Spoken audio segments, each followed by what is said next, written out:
அடுத்து இயல் 1ல தமிழ் வடிவ வளர்ச்சி. இதுல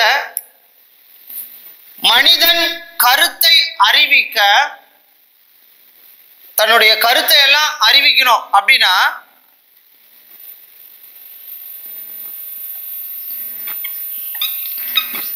மொழியை கண்டுபிடித்தான். தன்னுடைய கருத்துக்களை மற்றவங்களுக்கு அறிவிக்கிறதுக்காக மொழியை கண்டுபிடித்தான். இந்த மொழி நிலை பெற எழுத்துக்களை உருவாக்கினான். மொழி நிலை பெற எழுத்துக்களை உருவாக்கினான். இந்த எழுத்துக்களுடைய வடிவம் மொழிக்கு மொழி என்ன ஆகும்னா மாறுபடும். தமிழ்ல வேற, இந்தியில வேற, இங்கிலீஷ்ல வேற. அப்ப பாருங்க, மனிதன் தன்னுடைய கருத்தை அறிவிக்க மொழியை கண்டுபிடித்தான். இந்த மொழி நிலை பெற எழுத்துக்களை உருவாக்கினான். எழுத்து மொழிக்கு மொழி மாறுபடும். தன்னுடைய தேவைகளையும் கருத்துக்களையும் தெரிவிக்க சைகைகளை பயன்படுத்தினான். ஆக்ஷன்லயே சொல்லிக்கிறான், சாப்பிட்டியா குடிச்சியா அப்படின்னு சொல்லிட்டு. அப்போ தேவைகளையும் கருத்துக்களையும் அறிவிக்க சைகைகளை பயன்படுத்தினான். அதுக்கு அடுத்தது எழுத்துக்களின் தோற்றம். முதல்ல எழுத்துக்கள் எங்க எழுதி வச்சாங்க அப்படின்னா கற்பாறை, சுவர்கள், குகைகள்ல என்னவா எழுதியிருக்காங்க? குறியீடா எழுதுனாங்களாம். அப்படின்னா என்ன அர்த்தம்? இப்ப பாருங்க, நடக்கிறான்,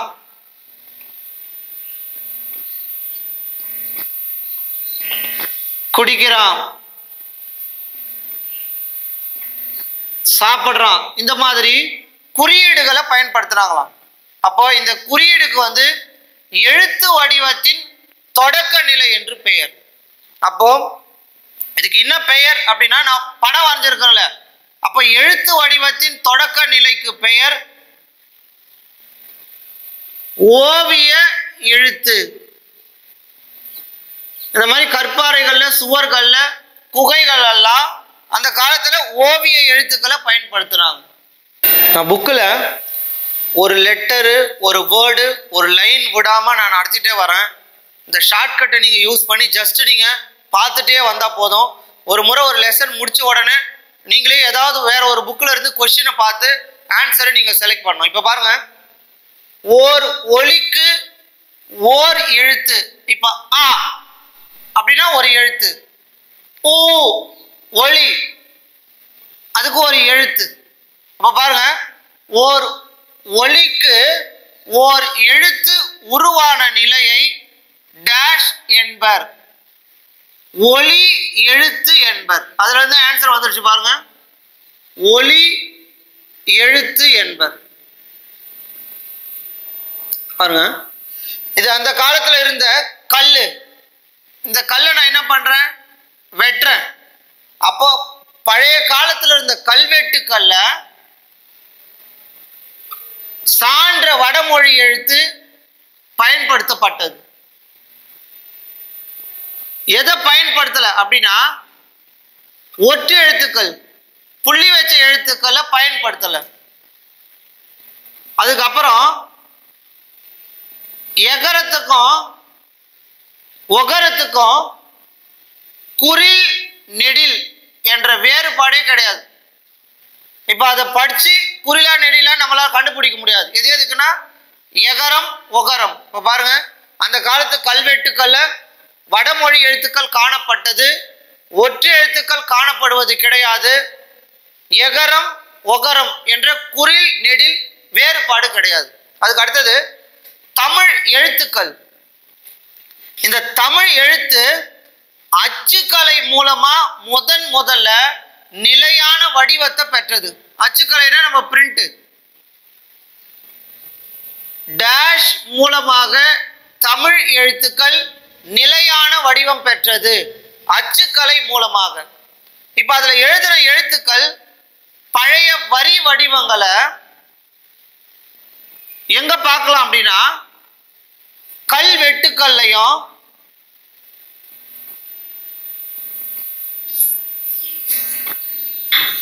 செப்பேடுகள்லையும் பழைய வரி வடிவங்களை பார்க்கலாம். இப்ப பாருங்க, இப்ப இந்த கல்வெட்டு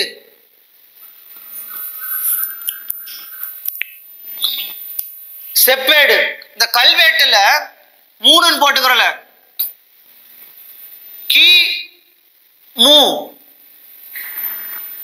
பொது ஆண்டுக்கு முன் 3ஆம் நூற்றாண்டுக்கு அப்புறம் எழுதுறது எல்லாம் இந்த கல்வெட்டுல நம்ம பார்க்கலாம். செப்பேடுகளை எதை பார்க்கலாம் அப்படின்னா, கிபி பொது ஆண்டு 7ஆம் நூற்றாண்டுக்கு அப்புறம் எழுதுறத இந்த செப்பேடுகளை நம்ம பார்க்கலாம். இப்ப பாருங்க, இப்போ வட்டு எழுத்து, செப்பேடுகள் உள்ள எழுத்துக்கள், கல்வெட்டுகள் உள்ள எழுத்துக்கள் டேஷ் வகைப்படும் அப்படின்னா, இந்த கல்வெட்டுலையும் செப்பேடில் இருக்கக்கூடிய எழுத்துக்கள் ஒன்று வட்டு எழுத்து, இன்னொன்று தமிழ் எழுத்து. இப்போ வட்டு எழுத்து என்ன அப்படின்னா, வளைந்த கோடுகளால் எழுதப்படும் எழுத்து வட்டு எழுத்து. தமிழ் எழுத்துனா தற்பொழுது எழுதக்கூடிய எழுத்து தமிழ் எழுத்து. இப்ப இந்த வட்டு எழுத்துக்கள் எப்ப நமக்கு தெரியும் அப்படின்னா, சேர மண்டலம், அதுக்கு அடுத்தது பாண்டிய மண்டலம். இதுல ஆட்சி செய்யும் பொழுது அந்த காலத்துல 8ஆம் நூற்றாண்டிலிருந்து 11ஆம் நூற்றாண்டு வரை உள்ள சாசனங்கள்ல இந்த வட்டு எழுத்துக்கள் காணப்பட்டது. 8லிருந்து 11 வரைக்கும். அப்போ 11க்கு அப்புறம் 11ஆம் நூற்றாண்டுக்கு அப்புறம் யாருன்னா, முதலாம் ராஜராஜ சோழன் ஆட்சி செஞ்ச காலத்துல 11ஆம் நூற்றாண்டுக்கு அப்புறம் தமிழ் எழுத்துக்கள் காணப்பட்டது. அப்போ 8ஆம் நூற்றாண்டிலிருந்து 11ஆம் நூற்றாண்டு வரைக்குமே எந்த எழுத்துக்கள் பயன்பட்டதுன்னா வட்டு எழுத்துக்கள். அதுக்கப்புறமா நம்ம பாருங்க, முதற் சங்கம், இடைச்சங்கம், கடைச்சங்கம். இந்த கடைச்சங்க காலத்தில் எழுதப்பட்ட எழுத்துக்கள் கா கா. கடைச்சங்க காலத்தில் எழுதப்பட்ட எழுத்துக்கள் 2 கா போட்டிருக்கோம்ல, அப்ப கண்ணு நமக்கு 2. அதே மாதிரி கடைச்சங்க காலத்தில் எழுதப்பட்ட எழுத்துக்களுக்கு டேஷ் என்று பெயர், கண் எழுத்துக்கள் என்று பெயர். இந்த கண் எழுத்துக்களை பத்தி எந்த நூல்ல சொல்லியிருக்குது அப்படின்னா, சிலப்பதிகாரம் எனும் நூலில் கண்ணெழுத்துக்களை பற்றி குறிப்பிடப்பட்டுள்ளது. ஓகேவா? அடுத்து வரி வடிவ வளர்ச்சி. எழுத்துக்களில் மாற்றம் ஏற்பட காரணம் எழுதப்படும் பொருளின் தன்மை, அழகுணர்ச்சி. இது 2 காரணத்துக்காக எழுத்துக்கள்ல மாற்றம் ஏற்பட்டது. ஒன்று, எழுதப்படும் பொருளின் தன்மைக்காகவும் அழகுணர்ச்சிக்காகவும் எழுத்துக்களில் மாற்றம் ஏற்பட்டது.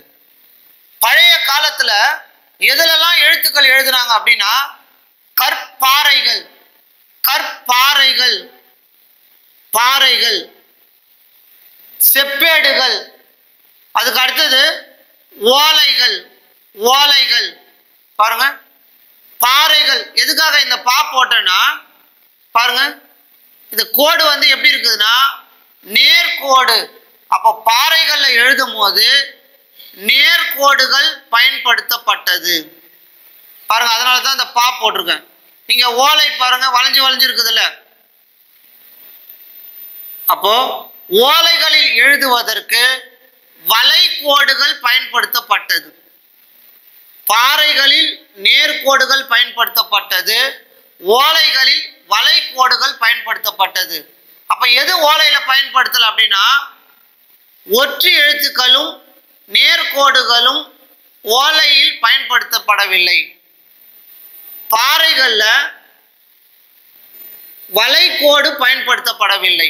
அப்ப நம்ம இது 2 ஞாபகம் வச்சுக்க வேணாம், ஏதாவது ஒண்ணு ஞாபகம் வச்சுட்டா போதும். அப்ப ஓலை வளைஞ்சு வளைஞ்சு இருக்குது, அப்ப வளைகோடு. பாறை நேரா இருக்குது, அப்ப நேர்கோடுகள் பயன்படுத்தப்பட்டது. சில எழுத்துக்களை அழகுபடுத்த, இப்ப என்னுடைய கலர் சல்மான் கலர் இருக்குது, என்னுடைய கலர் பார்த்தா நான் சல்மான் கான் மாதிரி ரொம்ப கலராக இருக்கேன். இப்போ நீங்கள் எல்லாருமே கருப்பாக இருக்கிறீங்க. அப்போ உங்களை அழகுபடுத்தணும்னா ஏதாவது ஒரு பார்லர் போயிட்டு நீங்கள் அழகுபடுத்தணும். எனக்கு அது தேவையில்லை. அந்த மாதிரி எழுத்துக்களை அவன் சிரிச்சுட்டே இருக்கிறான் பாரு. எழுத்துக்களை அழகுபடுத்தணும் அப்படின்னா இப்போ பாருங்க, இப்போ இந்த மாதிரி எழுத்துக்கள் இருக்குது, இது அழகுபடுத்தணும் அப்படின்னா குறுக்கு கோடுகள் பயன்படுத்தப்பட்டது. சில எழுத்துக்களை அழகுபடுத்துவதற்காக டேஷ் பயன்படுத்தப்பட்டது, குறுக்கு கோடுகள் பயன்படுத்தப்பட்டது. ஓகே, அதுக்கு அடுத்தது புள்ளிகளும் எழுத்துக்களும். இந்த புள்ளி வைக்கும் முறை யாருடைய காலத்துல இருந்து வந்ததுன்னா தொல்காப்பியர் காலத்துல இருந்தே ஸ்டார்ட் ஆயிடுச்சாம். இப்போ ஏ ஓ இப்படி நம்ம இந்த எழுத்துக்கள் பார்க்கும்போது சொல்றோம், இப்பதான் இதை குறிலா சொல்றோம். ஆனா முன்னாடி என்ன சொன்னாங்கன்னா ஏ ஓ அப்படின்னு சொன்னாங்களாம். எதனாலன்னா இது வந்து நெடில் எழுத்துக்கள். தொல்காப்பியர் காலத்துல குறில் அப்படின்னா இதுக்கு மேல புள்ளி வச்சா ஏ, புள்ளி வைக்கலனா ஏ.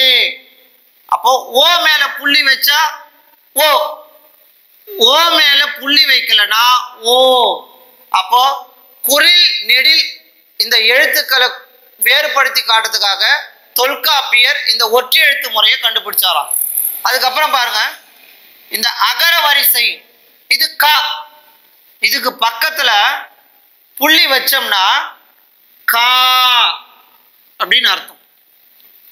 சா, இதுக்கு பக்கத்துல புள்ளி வச்சா சா அப்படின்னு அர்த்தம். இப்ப பாருங்க, ஒரு புள்ளி வச்சிருக்கிறேன், அப்படி புள்ளி வச்சா இந்த குறி எழுத்துக்கள் நெடில் எழுத்துக்களா சொல்லணும். இப்ப பாருங்க, அவுகார வரிசை நமக்கு தெரியும். அதுக்கு முன்னாடி ஒற்றை கொம்பு இல்ல ரெட்டை கொம்பு ஏதாவது நம்ம போடுவோம். இப்போ ரெண்டு புள்ளிய வச்சா கவுன்னு அர்த்தம். சா பக்கத்துல ரெண்டு புள்ளிய வச்சா சவுன்னு அர்த்தம். சா பக்கத்துல ஒரு புள்ளி வச்சா சா, சா பக்கத்துல ரெண்டு புள்ளி வச்சா சவு. இப்ப ஐகாரத்துக்கு பாருங்க, இப்ப இந்த காக்கு முன்னாடி ரெண்டு புள்ளி வச்சா கைன்னு அர்த்தம். இப்ப பாருங்க, இந்த ரெண்டு புள்ளியும் ஜாயின் பண்ணலாம், கை. ஒரு எழுத்துக்கு முன்னாடி ரெண்டு புள்ளி வச்சோம்னா சை அப்படின்னு அர்த்தம். இது எப்படின்னா கவுனா இந்த மாதிரி ஞாபகம் வச்சுக்கோங்க. ஓகே, அப்ப பாருங்க, அகர வரிசையில ஒரு எழுத்துக்களுக்கு பக்கத்துல புள்ளி வச்சா அது நெடிலா மாறுது. ஒரு எழுத்துக்கு பக்கத்துல ரெண்டு புள்ளி வச்சா கவுங்காவும் சவுன்னு வருது. இப்போ ஒரு எழுத்துக்கு முன்னாடி ரெண்டு புள்ளி வச்சா கை ngை சை அப்படின்னு வருது. ஓகேவா? இப்ப இதுல கசட தப்பற நம்ம குற்றியலுகிற எழுத்துக்கெல்லாம் நம்ம இப்ப சொல்லிட்டு இருக்கோம். ஆனா முன்னாடி இந்த எழுத்துக்களுக்கு மேல புள்ளி வச்சோம்னா இதுக்கு பேரு குசுடு துப்புரு அப்படின்னு அர்த்தம். குற்றியலுகிற எழுத்துக்களா இப்ப கன்சிடர் பண்ணியிருக்காங்க. இப்ப பா, இப்ப ஃபார் எக்ஸாம்பிள் மா ரா, மா ரா இம். இப்ப இந்த பான்ற எழுத்துக்கு உள்ள புள்ளி வச்சோம்னா இது என்ன எழுத்துனா இம்முன்னு அர்த்தம். அப்ப இப்படி எழுதியிருந்தாங்கன்னா அந்த காலத்துல கல்வெட்டுகளை செப்பேடுகள்ல அப்ப நம்ம மரம்னு படிக்கணும். ஓகேங்களா? இப்போ உருவ மாற்றம், இப்ப இந்த எழுத்துக்கள் எல்லாம் உருவம் மாறி வந்துடுச்சு. என்னது? துணைக்கால் வந்தா நெடில், இணை கொம்பு வந்தா நெடில், கொம்பு கால் வந்தாலும் இப்ப நெடில். அப்போ இந்த எழுத்துக்கள் எல்லாம் உருவ மாற்றம் எப்படி வந்திருக்குன்னா துணைக்கால், இணை கொம்பு, கொம்பு கால் மூலமா எழுத்துக்கள்ல மாற்றம் கண்டுபிடிக்கப்பட்டுள்ளது. அடுத்து நம்ம பார்க்க போறது எழுத்து சீர்திருத்தத்தின் தேவை. இப்ப இந்த எழுத்துக்கள் எல்லாம் எழுதும் போது படிக்கும் போது ரொம்ப கஷ்டமா இருந்ததுல, அதனால அதுல சீர்திருத்தம் எதனால தேவைப்பட்டதுன்னா ஓலை சுவடிகளிலும் கல்வெட்டுகளிலும் எழுதும் பொழுது மெய் எழுத்துக்கள் சிதைந்து விடும் என்பதால் மெய் எழுத்துக்களை பயன்படுத்துவது கிடையாது. இப்ப படம் அப்படின்னா பாடா மா, இப்ப இதுக்கு நம்ம கன்ஃபியூஷன் ஆகல, இது இம்மா மாவானு. அப்ப இதனால தான் இந்த எழுத்துக்கள்ல சீர்திருத்தம் தேவை அப்படின்னு கொண்டு வந்திருக்காங்க. அப்ப பாருங்க, ஓலைச்சுவடிகளிலும் கல்வெட்டுகளிலும் மெய்யெழுத்துக்கள் பயன்படுத்துவது கிடையாது. அது மட்டும் இல்ல, இந்த ஓலைச்சுவடிகள்ல பத்தி பிரித்தலும் பேராவா எழுதும்ல, அது கிடையாது. நிறுத்தற் குறியீடு, வினாக்குறி, ஆச்சரியக்குறி, ஒரு சென்டென்ஸ் முடிஞ்சிச்சு நம்ம வைக்கிறல புள்ளி, கமா, இது எதுவுமே இந்த ஓலைச்சுவடிகள்ல பயன்படுத்துவது கிடையாதாம். அப்போ நம்ம எழுதும் பொழுதும் படிக்கும் பொழுதும் குறில், நெடில், உயிர், மெய் அப்படின்ற வேறுபாடு நமக்கு தெரியாம ரொம்ப கஷ்டப்பட்டதுனால இந்த எழுத்துக்கள்ல சீர்திருத்தத்தை கொண்டு வந்தாங்களாம். யார் கொண்டு வந்தது அப்படின்னா விபி, ஞாபகம் வச்சுக்கோங்க நீங்க, வைஸ் பிரின்சிபல் விபி. ஒன்று வீரமாமுனிவர். அப்ப எழுத்து சீர்திருத்தம் முதல்ல கொண்டு வந்தவர் யாருன்னா வீரமாமுனிவர் தமிழ்ல. அதுக்கப்புறம் பி யாருன்னா பெரியார். வீரமாமுனிவர், பெரியார். இப்ப இந்த வீரமாமுனிவர் என்ன பண்ணார்னா, இந்த எகர ஒகர, இந்த இதுக்கு மேல புள்ளி வச்சா குறில்னு சொன்னோம்ல, அப்ப இதை எடுத்துட்டு அவர் என்ன பண்ணார்னா, இந்த ஒற்றை எடுத்துட்டு கீழே என்ன பண்ணார் பாருங்க, கீழ் கோடிட்டார். இப்ப பாருங்க, இது ஏ, கீழே கோடிட்டா ஏ. இப்ப பாருங்க, இந்த ஒற்றை எடுத்துட்டு சுழி போட்டாராம். அப்போ இது ஓ, சுழி போட்டா ஓ. அப்போ ஒற்றை எழுத்துக்களை எடுத்து குறில், நெடிலுக்கு இந்த வேறுபாடு கொடுத்திருக்கிறார். அது மட்டும் இல்ல, பாருங்க, ஒற்றை கொம்பு போட்டு ரெட்டை கொம்பு, துணைக்கால், இது எல்லாம் வீரமாமுனிவர் பயன்படுத்தி இருக்கார். அதுக்கப்புறமா பெரியார் என்ன பண்ணார்னா, 20ஆம் நூற்றாண்டுக்கு பிறகு, அதுக்கு முன்னாடி எல்லாம் இப்படி இருந்ததுன்னா, வளைஞ்சு இருந்ததுன்னா நான் அப்படின்னு அர்த்தம். பெரியார் என்ன பண்ணாரு, இதை எடுத்துட்டு இந்த எழுத்துக்களுக்கு பக்கத்துல துணைக்கால பயன்படுத்தினாரு. இப்ப பாருங்க, இது ரா, இது எடுத்து துணைக்கால் பயன்படுத்தினாரு. இதை மாத்தி நான், இந்த மாதிரி எழுத்து சீர்திருத்தம் கொண்டு வந்ததுனால பிற மொழியினர் கூட தமிழ் மொழியை கற்க ஆர்வம் ஏற்பட்டது. எப்போ? பெரியார் கண்டுபிடிச்சதுக்கு அப்புறமா. அது மட்டும் இல்ல, கணினி பயன்பாட்டிற்கு ஏற்ற மொழியாகவும் தமிழ் விளங்குகிறது. இவ்வளவு மாபெரும் விஷயத்தை செஞ்சவங்க யாருன்னா இந்த விபி தான், வீரமாமுனிவரும் பெரியாரும். ஓகேவா? அடுத்து நம்ம பார்க்கக்கூடிய தலைப்பு நிலம் பொது. இப்ப தமிழ்நாட்டில் ஏரி இருக்கக்கூடிய எல்லா இடங்களுமே ஏரியாவா மாறி போயிடுச்சு. அதனால நிறைய பிரச்சனைகள் எல்லாம் வருது. அந்த காலத்திலேயே அமெரிக்கா நாட்டில் தான் வாழக்கூடிய நிலத்தை அவங்க தெய்வமாகவும் தாயாகவும் சகோதரியாகவும் சகோதரனாகவும் பார்த்துருக்காங்க. இதுல எதெல்லாம் சகோதரி எதெல்லாம் சகோதரன் அப்படின்னு சொல்லிட்டு நம்ம பார்க்க போறோம். இந்த நிலம் பொது என்ற நூல் எதிலிருந்து எடுத்தாங்க, யார் எழுதுனதுன்னா பக்தவச்சல பாரதி எழுதிய தமிழக பழங்குடிகள் அப்படின்ற நூல்ல இருந்து எடுக்கப்பட்டது தான் நிலம் பொது என்ற தலைப்பு. ஓகே, இப்ப பாருங்க, இந்த பாடத்துல என்ன சொல்லியிருக்காங்க அப்படின்னா, அமெரிக்கா நாட்டில் பூஜே சவுண்டு, பூ போட்டிருக்கிறேன், ஜே போட்டிருக்கிறேன், சவுண்டு, பூஜே சவுண்டு என்னும் இடத்தை சுற்றி வாழ்ந்த மனிதர்கள் யார்னா சுகுவாமிஷ் பழங்குடியினர். அமெரிக்காவில் பூஜே சவுண்ட் எனும் இடத்தை சுற்றி வாழ்ந்தவர்கள் சுகுவாமிஷ் பழங்குடியினர். இவங்களுடைய தலைவன் யாருன்னா சியாட்டல்.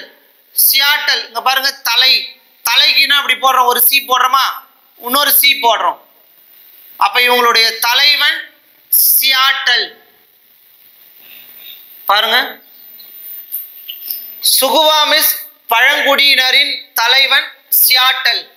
இவர் என்ன சொல்றாருன்னா, அமெரிக்காவில் இருக்கக்கூடிய குடியரசுத் தலைவருக்கு ஒரு கடிதம் எழுதுறாரு.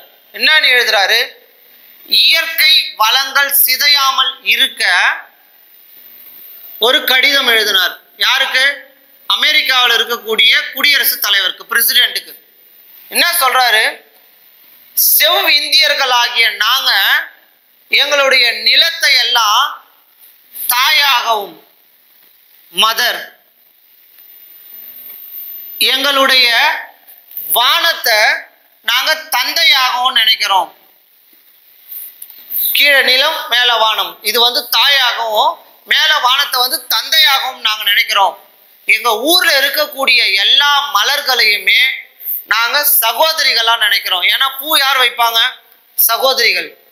அதுக்கு அடுத்தது, எங்க ஊர்ல இருக்கக்கூடிய, இங்க பாருங்க கொம்பு போட்டிருக்கேன், இந்த மாதிரி கொம்பு இருந்தா மான், கால் பெருசா இருக்கும்ல குதிரை, குதிரைன்னா அழகா வரைஞ்சிருக்கேன் பாருங்க, பார்த்தீங்களா எவ்வளவு கேவலமா இருக்குதுன்னு சொல்றான். மான், குதிரை, கழுகு போன்றவை அனைத்தும் எங்களுக்கு சகோதரர்கள், பிரதர்ஸ். அப்ப பாருங்க, தாய், தந்தை, சகோதரி, சகோதரன்.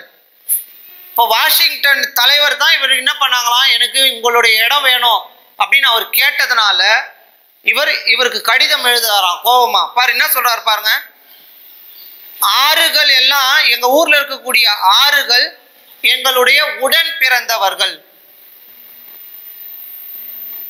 இந்த ஆறுகளில் ஓடக்கூடிய நீர் எல்லாமே எங்கள் மூதாதையர்களினுடைய ரத்தம் அப்படின்னு சொன்னாங்களாம். குருதி, மூதாதையர்களின் குருதின்னு சொல்லியிருக்காங்க. இந்த நிலம் எப்படிப்பட்ட நிலம் அப்படின்னா, பாட்டன்மார்கள் எரிந்த சாம்பலால் ஆனது. இந்த நிலம் ஃபுல்லா எங்களுடைய தாத்தா பாட்டி எரிஞ்சிட்டு போன சாம்பலால் ஆயிருக்குது அப்படின்னு சொல்லிட்டு, நிலம் பொது எனும் தலைப்பில் பக்தவாச்சல பாரதி, பாரதி பழங்குடியினர், பாருங்க பா பா பா பா கியூப் ஞாபகம் வச்சுங்க. பக்தவாச்சல பாரதி பழங்குடிகள் எனும் புக்கில் இருந்து இந்த தலைப்பை எழுதியிருக்காருங்க. ஓகேவா? நம்ம வீட்டில் இருக்கக்கூடிய தாத்தா பாட்டி எல்லாம் அந்த காலத்துல பறவைகள், விலங்குகள், காடு, இதை பற்றியெல்லாம் நிறைய கதை சொல்லு. அடுத்து இயல் 3ல தமிழர் மருத்துவம் அப்படின்ற பாடத்தை பற்றி நம்ம பார்க்க போகிறோம். மருந்தென வேண்டாவாம் யாக்கைக்கு அருந்தியது அற்றது போற்றி உணின். அதாவது நம்ம உண்ட உணவு சீரணித்த பிறகு மறு உணவு எடுத்து கொண்டால் நமக்கு எந்த மருந்தும் தேவைப்படாது என்று திருவள்ளுவர் அன்னைக்கே 942வது குறள்ல மிக அழகாக சொல்லியிருக்கிறாரு. ஓகே, நமக்கு இன்னைக்கு பாடத்துல தமிழருடைய மருத்துவத்தை பத்தி சித்த மருத்துவர் சிவராமன் அழகான சில பாயிண்ட்ஸ் நமக்கு சொல்லியிருக்காரு. அதை நம்ம இப்ப பார்க்கலாம். தாவரத்தில் இருக்கக்கூடிய எந்தெந்த பகுதியெல்லாம் நமக்கு மருந்தா பயன்படுது அப்படின்னா, வேர், பட்டை, இலை, பூ, கனி, தாவரத்தின் இந்த அனைத்து பாகங்களுமே நமக்கு மருந்தா பயன்படுது. அந்த காலத்துல எதெல்லாம் பழந்தமிழர்களுடைய மருத்துவ முறைகளா இருந்தது அப்படின்னு நம்ம பார்த்தோம்னா, நம்பர் 1 மூலிகை மருத்துவம், நம்பர் 2 அறுவை மருத்துவம், நம்பர் 3 மருந்தில்லா மருத்துவம். அப்போ மருத்துவ முறைகள் பழந்தமிழர்கள் 3 விதமா வச்சுட்டு இருக்காங்க. மூலிகை மருத்துவம், அறுவை மருத்துவம், மருந்தில்லா மருத்துவம். அது மட்டும் இல்லாம உடலை வளப்படுத்தி உள்ளத்தை சீராக்கும் யோக கலைகளையும் பழங்கால தமிழர்கள் அறிஞ்சிருக்கிறாங்க. இந்த மருத்துவ முறைகளோடு யோகத்தையும் அறிஞ்சிருக்கிறாங்க. ஓகே, இப்போ பழங்காலத்துல இருந்த மருத்துவ முறைகள்ல சித்த மருத்துவம், ஆயுர்வேதம், இயற்கை மருத்துவம், நாட்டு மருத்துவம், இந்த மருத்துவ முறைகள் எல்லாம் இருந்தது. இந்த எல்லா மருத்துவ முறைகளும் ஒன்றா அல்லது வேற வேறனா, எல்லா மருத்துவ முறைகளும் ஒன்றுதான். பாருங்க, இந்த சித்த மருத்துவத்துல மரபு வழி, நாட்டு வழி மருத்துவமாக சுருங்கியதான். இந்த சித்த மருத்துவம் நாளடைவில் என்ன ஆயிடுச்சுன்னா மரபு வழி மருத்துவமாகவும் நாட்டு மருத்துவமாகவும் சுருங்கியது. சில பேர் மட்டும்தான் இதை பயன்படுத்துறாங்க. ஏன்னா ஆங்கிலேயருடைய வருகை வந்த பிறகு எல்லாருமே அந்த ஆங்கில மருத்துவத்தை பயன்படுத்த ஆரம்பிச்சிட்டாங்க. அப்போ இதை மரபு வழி சில ஜெனரேஷன் யாரெல்லாம் யூஸ் பண்ணாங்களோ அவங்க மட்டும்தான் இதை பயன்படுத்த ஆரம்பிச்சாங்க. அப்ப அது சுருங்கிடுச்சுன்னு சொல்றாங்க.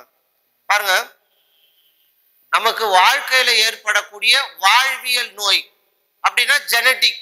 இப்ப தாத்தா பாட்டி கிட்ட இருந்து அப்பா அம்மாக்கு, அப்பா அம்மா கிட்ட இருந்து குழந்தைங்களுக்கு, இந்த மாதிரி வாழ்வியல் நோய்கள் அப்படின்னு எதை முக்கியமா குறிப்பா சொல்றாங்கன்னா, ஒண்ணு சர்க்கரை, இரத்த கொதிப்பு, புற்றுநோய், மாரடைப்பு. இப்ப நம்ம ஹாஸ்பிட்டல் நம்ம உடம்பு சரியில்லைன்னு போயிட்டு அட்மிட் ஆகிறோம், ஹார்ட் அட்டாக் வந்துருச்சுன்னா யாருக்காவது உங்களுக்கு அப்பாவுக்கு இருந்ததா இல்ல தாத்தா பாட்டிக்கு இருந்ததா அப்படின்னு நம்ம கொஸ்டின் கேட்பாங்க. கேன்சர் கூட அதே மாதிரி தான். அப்ப இது எல்லாமே முன்னாடி வாழ்வியல் நோய் ஒரு ஜெனரேஷன் கிட்ட இருந்து அப்படியே தொடர்ந்து வர்றதுனால இந்த 4 நோய்களுமே வாழ்வியல் நோய் நம்ம சொல்றோம். பாருங்க, எது வாழ்வியல் நோய்? சர்க்கரை நோய், இரத்த கொதிப்பு, புற்றுநோய், மாரடைப்பு ஆகிய 4மே வாழ்வியல் நோய்கள். அதுக்கு அடுத்தது வேர்பாறு தழைப்பாறு என்னும் கூற்று கூறியவர் யாருன்னா சித்தர்கள். அதாவது வேர்ல இருந்து மருத்துவத்தை எடுத்தாங்க, தழையிலிருந்து மருத்துவத்தை எடுத்தாங்க. இப்படி சொன்னவங்க யாரு? வேர்பாறு தழைப்பாறு என்றனர். யாருன்னா சித்தர்கள். இந்த வேர்ல மட்டும் தான் மருத்துவம் செஞ்சாங்களா இல்ல தழைகள்ல மட்டும்தான் மருத்துவம் செஞ்சாங்களா? இல்ல, அது கூடவே என்ன பண்ணிருக்காங்க, நாளடைவுல உலோகங்களையும் பாஷாணங்களையும் கூட பயன்படுத்தி இருக்கிறாங்க. இந்த தழைகள் கூடவும் வேர்கள் கூடவும் எதை பயன்படுத்தினாங்கன்னா உலோகம், பாஷாணம். அதுக்கு அடுத்தது இந்த சித்த மருத்துவத்தில் எது இல்லை அப்படின்னா பக்க விளைவு இல்லை. ஏன் சித்த மருத்துவத்துல பக்க விளைவு இல்லை? என்ன முக்கிய காரணம்னா மருந்தே உணவின் நீட்சி. நம்ம சொல்லுவோம்ல, உணவே மருந்து. நம்ம சாப்பிடுற சாப்பாடு தான் நமக்கு மருந்து. அப்போ மருந்தே உணவின் நீட்சியாக இருந்தது. இப்ப கூட பாருங்க, இந்த கோவிட் டைம்ல நம்ம என்ன பண்றோம், இஞ்சி காப்பி அப்புறமா எல்லாமே மருத்துவ முறைகளா நம்ம உணவு உட்கொள்றோம். அதனாலதான் தமிழர்களுக்கு அதிகமா பாதிப்பு ஏற்படல. சித்த மருத்துவத்தை நமக்கு நாடி போனோம் அப்படின்றாங்க. எதனாலனா சித்த மருத்துவத்தில் பக்க விளைவு இல்லை. அதற்கு முக்கிய காரணம் மருந்தே உணவின் நீட்சி. திருவள்ளுவர் பாருங்க, நோய் நாடி நோய் முதல் நாடி அது தணிக்கும், வாய் நாடி வாய்ப்ப செயல் அப்படின்ற ஒரு குறள்ல அழகா சொல்லியிருப்பார். என்னன்னா இந்த சித்த மருத்துவம் மருத்துவ முறைகள் நோய் குணப்படுத்துறது மட்டும் இல்லாம இனிமே வராமலையும் நமக்கு காப்பாத்துமா. ஒரு மனுஷனை நோய் இல்லாம இருக்கணும் அப்படின்னா அது எந்த மருத்துவம்? சித்த மருத்துவம் நோய் இல்லாமல் இருக்க காரணமானது அப்படின்னு சொல்றாங்க. அதுக்கு அடுத்தது நமக்கு நோய் வர காரணம், எல்லாருக்குமே டிசீஸ் வருது அப்படின்னா அதுல மெயின் மன அழுத்தம் கூட, டிப்ரெஷன். சில பேருக்கு ரொம்ப டென்ஷன்ல இருப்பாங்க, அதுவே அவங்கள வியாதி வர வச்சிருமா. இப்ப நம்ம சொன்னோம்ல, இங்க பார்த்தோம்ல வாழ்வியல் நோய், அது ரொம்ப கஷ்டத்திலே இருந்திருப்பாங்க. அந்த மாதிரி இதய நோய்கள் எல்லாம் வரதுக்கு காரணம் மன அழுத்தம். அது மட்டும் இல்ல, உணவு, மாசு நிறைந்த சுற்றுச்சூழல். 3 காரணங்கள் சொல்றாங்க நோய் வரத்துக்கு முக்கிய காரணமா. மன அழுத்தம், உணவு, மாசு நிறைந்த சுற்றுச்சூழல். ஓகேவா? அதுக்கு அடுத்தது மரபு சார்ந்து உடல் எடை அதிகம். இப்போ நம்ம வீட்டுல தாத்தா பாட்டி யாராவது ஒருத்தர் குண்டா இருந்திருப்பாங்க, இல்ல அத்தா மாமா யாராவது குண்டா இருந்திருப்பாங்க. அது அப்படியே நம்ம வீட்டுல வரக்கூடிய குழந்தைங்களும் குண்டா இருக்கிறாங்க அப்படின்னா அவங்களுக்கு எந்த நோயுமே இல்லை. அந்த தாத்தா பாட்டி குண்டா இருந்ததுனால இவங்களும் குண்டா அந்த மரபு வழியா வந்துட்டே இருக்கிறாங்க குண்டு குண்டா. அவங்களுக்கு நோய் இல்லை அப்படின்ற பட்சத்துல அவங்க உடல் எடையை குறைக்கணும்ன்ற அவசியம் இல்லை.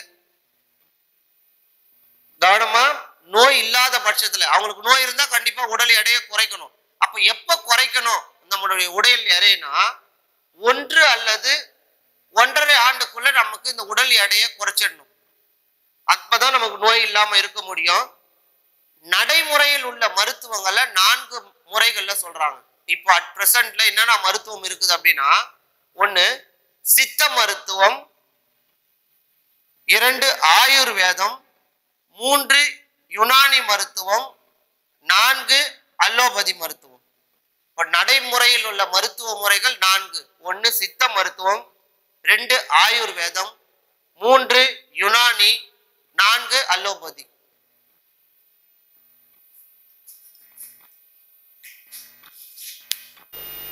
அடுத்து நம்ம நாள்தோறும் செய்ய வேண்டியவை 45 நிமிடம் 4 5, அதுக்கு முன்னாடி நம்பர் 3. அப்போ 3 இங்க போட்டுங்க. 45 நிமிடம் 3 கிலோமீட்டர் தூரம் நாம நடக்கணும் டெய்லியும். அதுக்கு அடுத்தது 15 நிமிடம் யோகா, தியானம், மூச்சு பயிற்சி செய்ய வேண்டும். 7 மணி நேரம் தூங்க வேண்டும். 3 லிட்டர் தண்ணீர் குடிக்க வேண்டும். இது மொத்தமாக நம்ம டெய்லி நம்ம செஞ்சோம்னா நோய் இல்லாத வாழ்க்கையை நம்ம வாழலாம் அப்படின்னு சொல்கிறாங்க. அது மட்டும் இல்லை, பெரிய பெரிய விலை உயர்ந்த பழங்களை நம்ம ஒன்றதை விட நம்ம ஊரில் கிடைக்கக்கூடிய கொய்யா, இலந்தை, நாவற்பழம், பப்பாளி பழம், நெல்லி, வாழைப்பழம், இந்த பழங்கள் எல்லாமே எப்போ சாப்பிடணும் அப்படின்னா உணவு உண்பதற்கு முன் சாப்பிடணும் அப்படின்னு சொல்கிறாங்க. சாப்பிட்றதுக்கு முன்னாடி உணவுக்கு முன் இந்த பழங்களை எடுத்துக்கணும். எது பாருங்க, கொய்யா, இலந்தை, நாவற்பழம், பப்பாளி, நெல்லி, வாழை. சரியான உணவு, சரியான உடற்பயிற்சி, சரியான தூக்கம் இருந்தால் நாம் நலமாக வாழலாம் என்று சிவராமன் இந்த பாடத்தில் மிக அழகான தன்னுடைய கருத்துக்களை பதிவிட்டிருக்கிறார். சரியா? அடுத்து இயல் 4 பல்துறை கல்வி.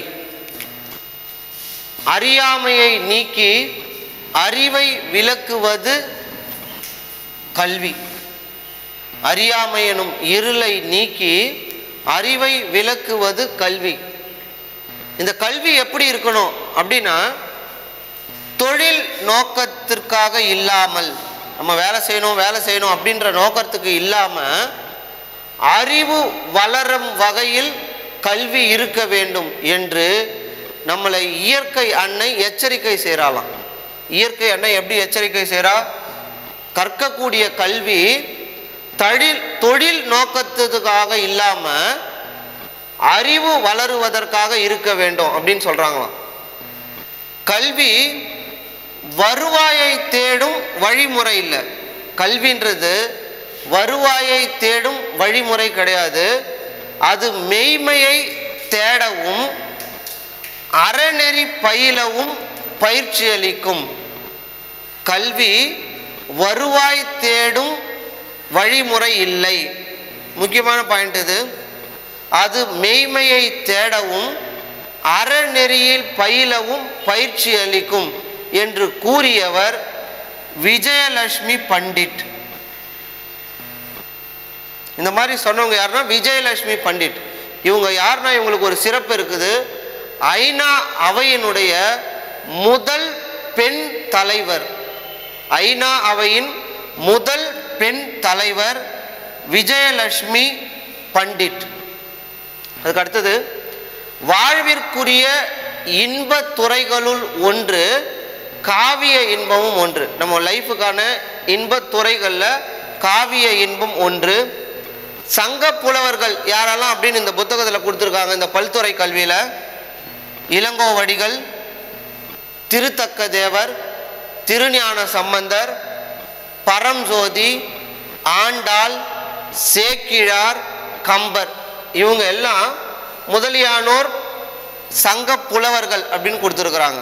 அதுக்கு அடுத்தது, ஏடன்று கல்வி சிலர் எழுதும் பேசும் இயலன்று கல்வி, வீடன்று கல்வி ஒரு தேர்வு தந்த விளைவன்று கல்வி எனும் பாடலை கூறியவர் குலோத்துங்கன்.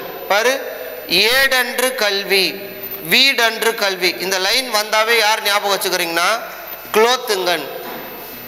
ஓகே, அதுக்கு அடுத்தது பாருங்க, இந்த பாடத்தினுடைய ஆசிரியர் யார் அப்படின்னா திருவாரூர் விருதாச்சலம் கல்யாண சுந்தரம். நமக்கு தெரியும் இதை சுருக்கி தான் என்ன பண்ணாங்க, திருவிகா. இப்போ திருவிகா தான் இளமை விருந்து அப்படின்னு அவருடைய நூலில் இருந்து தான் இந்த பல்துறை கல்வின்ற ஒரு பாடம் நமக்கு இங்கே வந்திருக்குது. பாருங்க, எந்த தலைப்பில்? இளமை விருந்து. யார் எழுதுன்றது? திருவிகா எழுதுறது. அவருடைய குறிப்பு பார்க்கலாம். இவர் அரசியல், சமுதாயம், சமயம், தொழிலாளர் நலன் போன்ற துறைகளில் அதிக ஈடுபாடு கொண்டவர் திருவிகா. எதில் பாருங்க? அரசியல், சமுதாயம், சமூகம், தொழிலாளர் நலன். இவர் மிக சிறந்த மேடை பேச்சாளர். திருவிகா சிறந்த மேடை பேச்சாளர். இவர் தமிழ்ல ரொம்ப சூப்பரா பேசுறதுனால இவரை தமிழ் தென்றல் அப்படின்னு அழைக்கிறாங்களாம் மக்கள். திருவிகா என்னன்னு சொல்றாங்கன்னா தமிழ் தென்றல். திருவிகா எழுதிய நூல்கள் மனித வாழ்க்கையும் காந்தியடிகளும், மனித வாழ்க்கையும் காந்தியடிகளும், பெண்ணின் பெருமை, தமிழ் சோலை, பொதுமை வேட்டல், முருகன் அல்லது அழகு. நமக்கு தெரியும் முருகனாவே அழகு. அதுக்கு அடுத்தது தான் இளமை விருந்துல இருந்தா நமக்கு இந்த பாடல் வந்திருக்குது. கவனிங்க, இந்த என்னென்ன நூல்கள் பாருங்க.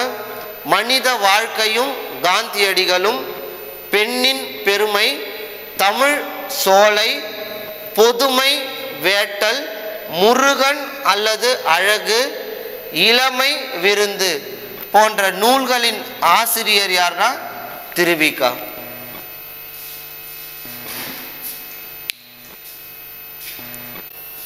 அடுத்து இயல் 5 நாட்டுப்புற கைவினை கலைகள். அதாவது மண்பாண்ட கலைகள், சுடுமண் கலைகள், ஓலை கலைகள், மூங்கில் கலைகள், குச்சி கலைகள், இந்த மாதிரி நிறைய கலைகளை பத்தி இந்த பாடத்துல சொல்லியிருக்கிறாங்க.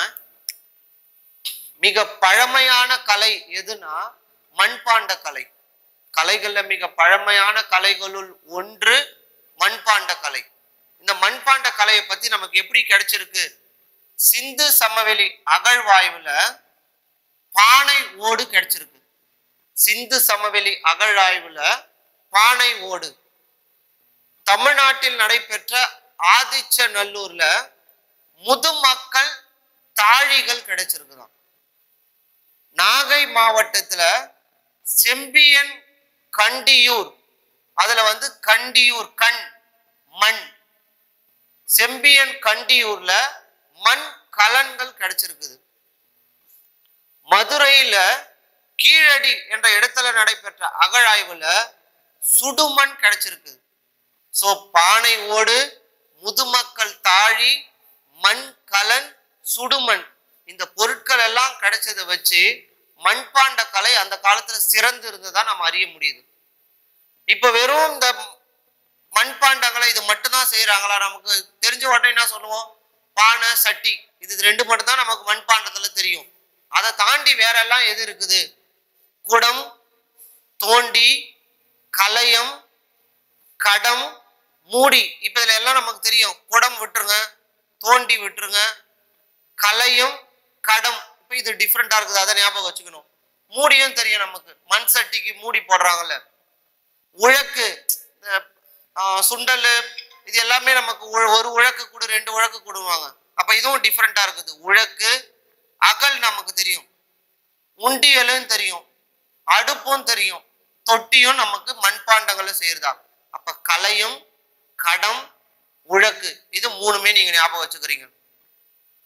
இப்ப இந்த மண்பாண்டங்கள் செய்யறதுக்கு களிமண் நமக்கு வேணும். இப்ப இந்த களிமண்ணை எங்க இருந்து எடுக்கிறாங்க அப்படின்னா, குளத்துல இருந்தோம், ஆற்றங்கரையில இருந்தோம், வயல் வெளியிலிருந்து இந்த களிமண் எடுத்து இந்த பொருட்கள் எல்லாம் செய்யறாங்க. இந்த பொருட்கள் செய்யறதுக்கு கண்டிப்பா மண்ணு, தண்ணி எல்லாமே தேவை. அது மட்டும் இல்லாம பானை செய்யும் சக்கரம். இப்போ பானை செய்யறதுக்கு நமக்கு சக்கரம் ரொம்ப ரொம்ப முக்கியம். அந்த சக்கரத்துக்கு பேர் என்ன அப்படின்னா திருவை. சக்கரத்தின் பேரு திருவை. நல்லா ஞாபகம் வச்சுக்கணும். பானை செய்யக்கூடிய சக்கரத்திற்கு பேரு திருவை. இப்ப இந்த பானை செய்யும் முறைய டேஷ் என்று அழைப்பர்.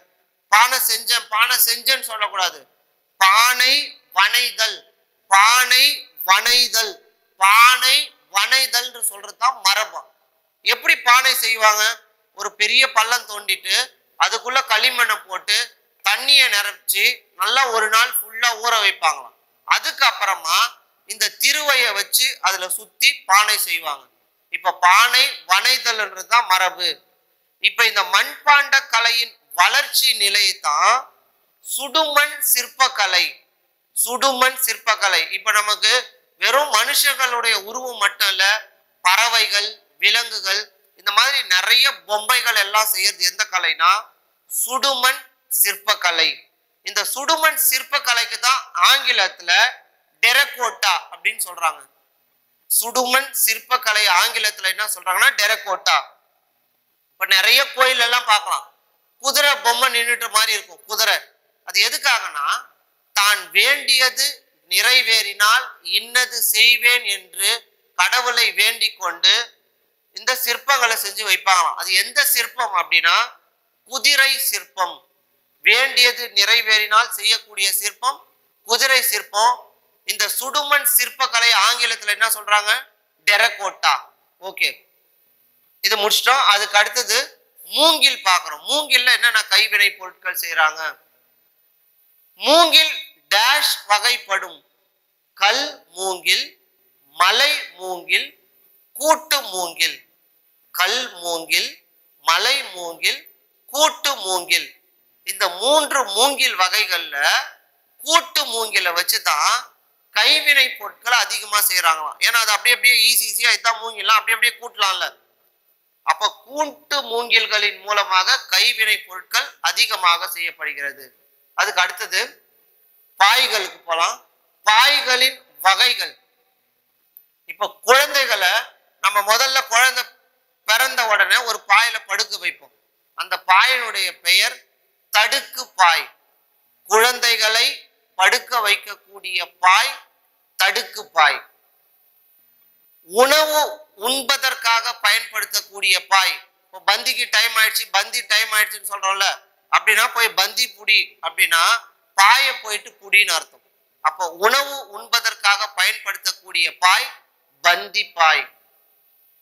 உட்காருவதற்கும் படுக்கிறதுக்கும், இப்போ வில்லேஜ்ல எல்லாம் நமக்கு திண்ணையில எல்லாம் உட்காந்து பேசிட்டு இருப்பாங்கல்ல, அந்த இடத்துல உட்கார்றதுக்கும் படுக்கிறதுக்கும் பயன்படுத்தக்கூடிய பாய் திண்ணை பாய். திண்ணையில படுத்துட்டு இருப்பாங்க வயசானவங்க. திருமணம் போன்ற சுப நிகழ்ச்சிகள்ல பயன்படுத்தக்கூடிய பாய் பட்டு பாய். நமக்கு திருமணத்துக்கு என்ன புடவை எடுப்போம்? பட்டு புடவை. அப்போ திருமணத்திற்கு பயன்படுத்தக்கூடிய பாய் பட்டு பாய்.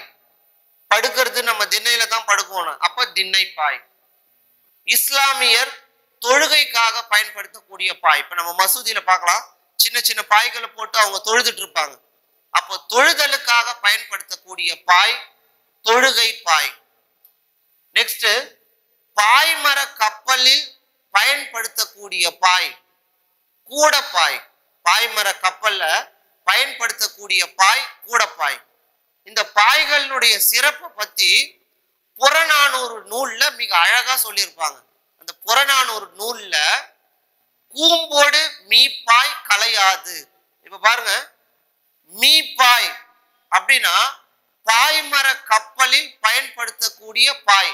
இந்த பாய்கள்ல சுருட்டுவதற்கும் விரிப்பதற்கும் இந்த கப்பல்ல பயன்படுத்தக்கூடிய இந்த பாய் மிக பயன்படும் அப்படின்னு சொல்லிட்டு புறநானூறு பாடலில் இந்த பாடல் இடம்பெற்றிருக்கும். அப்போ கூம்போடு மீப்பாய் கலையாது எனும் பாடல் வரி இடம்பெற்றுள்ள நூல் புறநானூறு. ஏன் அப்படி தெரியல?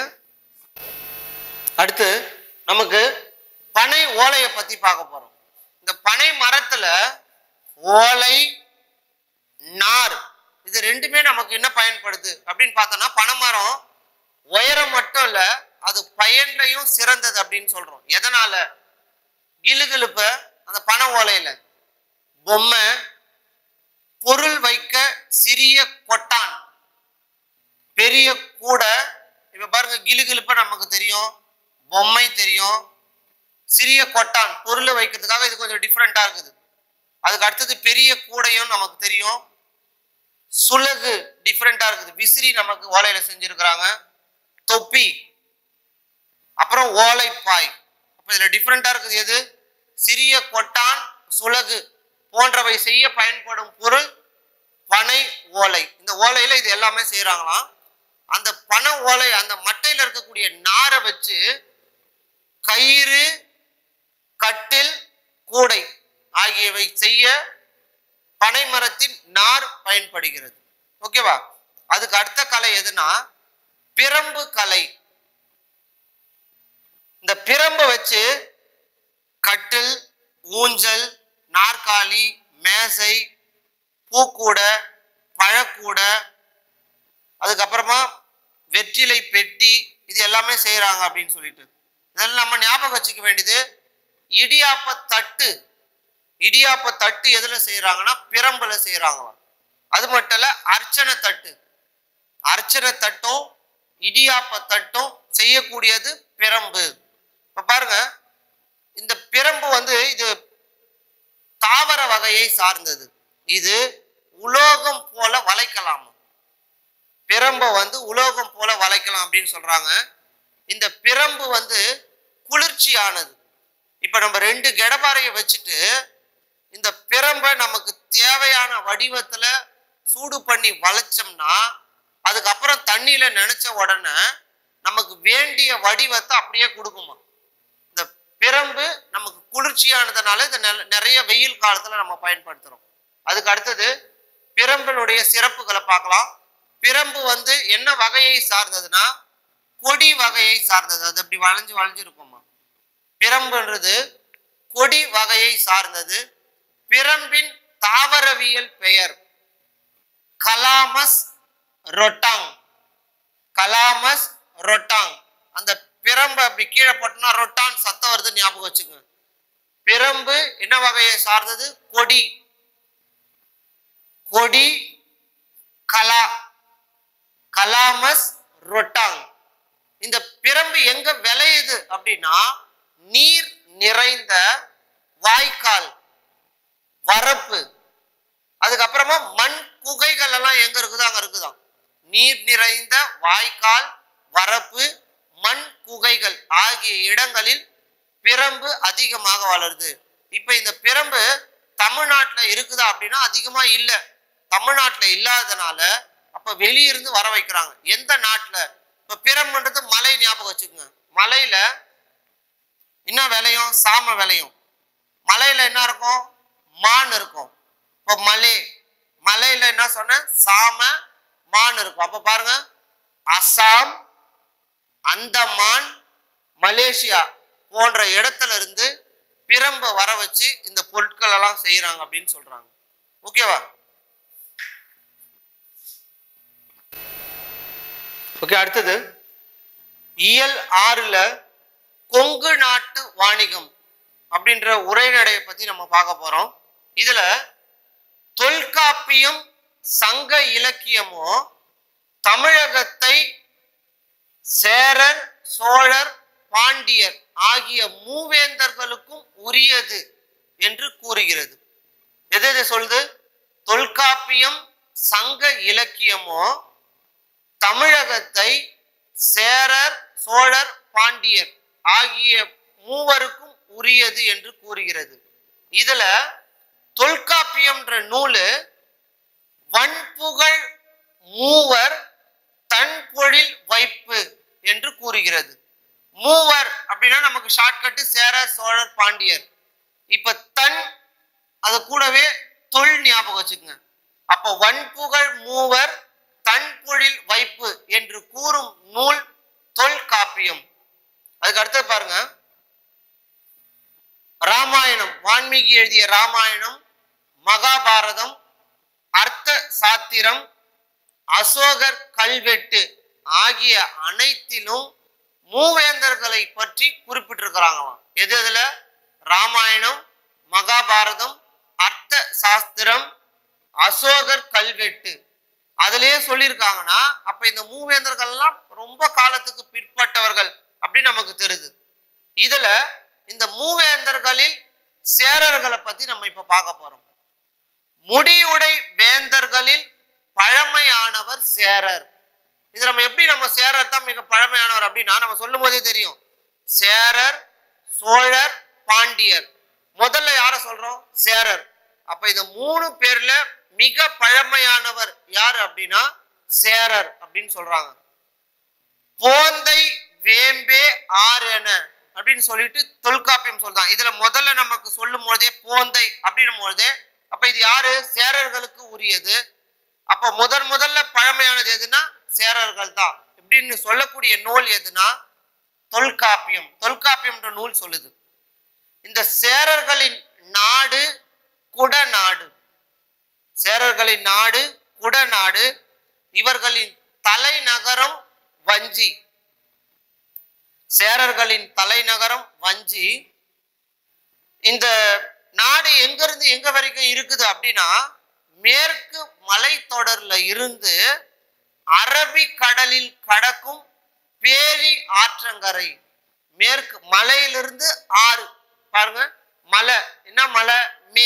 மேற்கு மலையில இருந்து ஆற்றங்கரை. ரொம்ப தூரம் இருக்குன்னா பெருசா தானே இருக்கும். அப்போ பேரி ஆற்றங்கரை எங்க இருக்குது? அது அரபிக்கடலில் கடக்கும் பேரி ஆற்றங்கரை வரைக்கும் இந்த சேர நாடு பறந்து விரிந்து இருக்குது. இந்த சேர நாடு டேஷ் எனவும் அழைக்கப்படுகிறது. கருவூர் என்றும் அழைக்கப்படுகிறது. குடநாடு கருவூர் என்றும் அழைக்கப்படுகிறது. சேர நாட்டின் துறைமுகம் எதெல்லாம் அப்படின்னா தொண்டி, முசிறி, காந்தலூர். இதுல நமக்கு தொண்டியும் முசிறியும் தெரியும், அதனால இதை மறந்துடலாம். சேர நாட்டின் துறைமுகம் காந்தலூர். அதுக்கு அடுத்தது சேரர்களுடைய கொடி எதுனா வில்லு. அவர்களுடைய பூ பனம்பூ. சேரர்களின் பூ பனம்பூ. பாருங்க, முடியுடை வேந்தர்களில் பழமையானவர் சேரர். போந்தை வேம்பே ஆரென எனும் கூறுவதிலிருந்து மிக பழமையானது சேரர்கள் தான் என்று கூறும் நூல் தொல்காப்பியம். தொல்காப்பியர். சேர நாடு எந்த நாடு? குடநாடு என்று அழைக்கப்படுகிறது. சேர நாட்டின் தலைநகரம் வஞ்சி. எது வரைக்கும் விரிந்து இருக்குது அப்படின்னா மேற்கு மலை தொடர்ல இருந்து அரபிக்கடலில் கடக்கும் பேரி ஆற்றங்கரை வரை இந்த சேர நாடு இருக்குது. இந்த குட்டநாடுன்றது குடநாடுன்னு அழைக்கிறதுனால இதுக்கு கருவூர் என்று பேரும் இருக்குது. இவர்களுடைய துறைமுக பட்டினம் தொண்டி, முசிறி, காந்தலூர். சேரர்களின் கொடி வில். சேரர்களின் பூ பனம்பூ. அதுக்கு அடுத்தது இந்த சேர நாட்டின் எல்லைகள் நம்ம பார்த்தோம் அப்படின்னா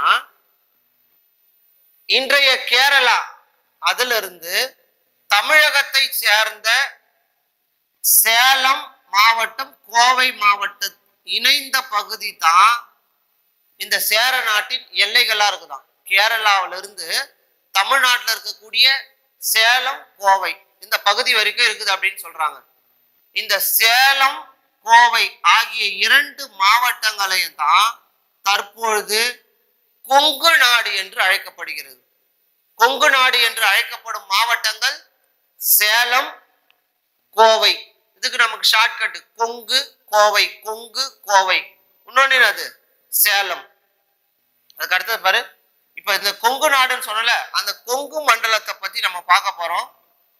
கார்மேக கவிஞர் இந்த கொங்கு மண்டலத்தை பத்தி என்ன சொல்றாருன்னா கொங்கு மண்டல சதகம் என்னும் நூலில் கார்மேக கவிஞர் கொங்கு மண்டல சதகம் என்னும் நூல்ல இந்த மண்டலத்தை பத்தி சொல்லியிருக்கிறாரு. இது எப்படி இதனுடைய எல்லைகள், கொங்கு மண்டலத்தின் எல்லைகள் வடக்கே எது வரைக்கும், தெற்கே எது வரைக்கும் அப்படின்னு நம்ம பார்த்தோம்னா வடக்கே பெரும் பாலை, தெற்கே பழனிமலை, மேற்கே வெள்ளிமலை, கிழக்கே மதிர் கரை வரைக்கும் இந்த கொங்கு மண்டலம் எல்லைகளா கொண்டிருக்குதான். பாருங்க, வடக்கே பெரும் பாலை, தெற்கே பழனிமலை, மேற்கே வெள்ளிமலை, கிழக்கே மதிர்கரை வரைக்கும் இந்த கொங்கு மண்டலம் எல்லைகளா கொண்டிருக்குது. நீலகிரி, கோயம்புத்தூர், திருப்பூர், ஈரோடு, திண்டுக்கல், நாமக்கல், அது மட்டும் இல்லாம சேலம், கோயம்புத்தூர் இதனுடைய சில பகுதிகளும் இப்ப இந்த கொங்கு மண்டலத்துல சேர்ந்திருக்குதான். ஓகேவா? அதுக்கு அடுத்தது காவிரி, பவானி, நொய்யல், ஆண் பொருணை அப்படி என்று அழைக்கப்படும் அமராவதி ஆகிய ஆறுகள் வளம் கொழிக்க செய்தான் இந்த கொண்டு மங்கத்துல. இந்த கொங்கு மண்டலத்தை செழிப்பட செய்யக்கூடிய ஆறுகள் எது பாருங்க. காவிரி, பவானி, நொய்யல், ஆண் பொருணை அதாவது அமராவதி ஆகிய ஆறுகள் இதை செழிப்படைய செய்கிறது அப்படின்னு சொல்லிட்டு சொல்லியிருக்காங்க.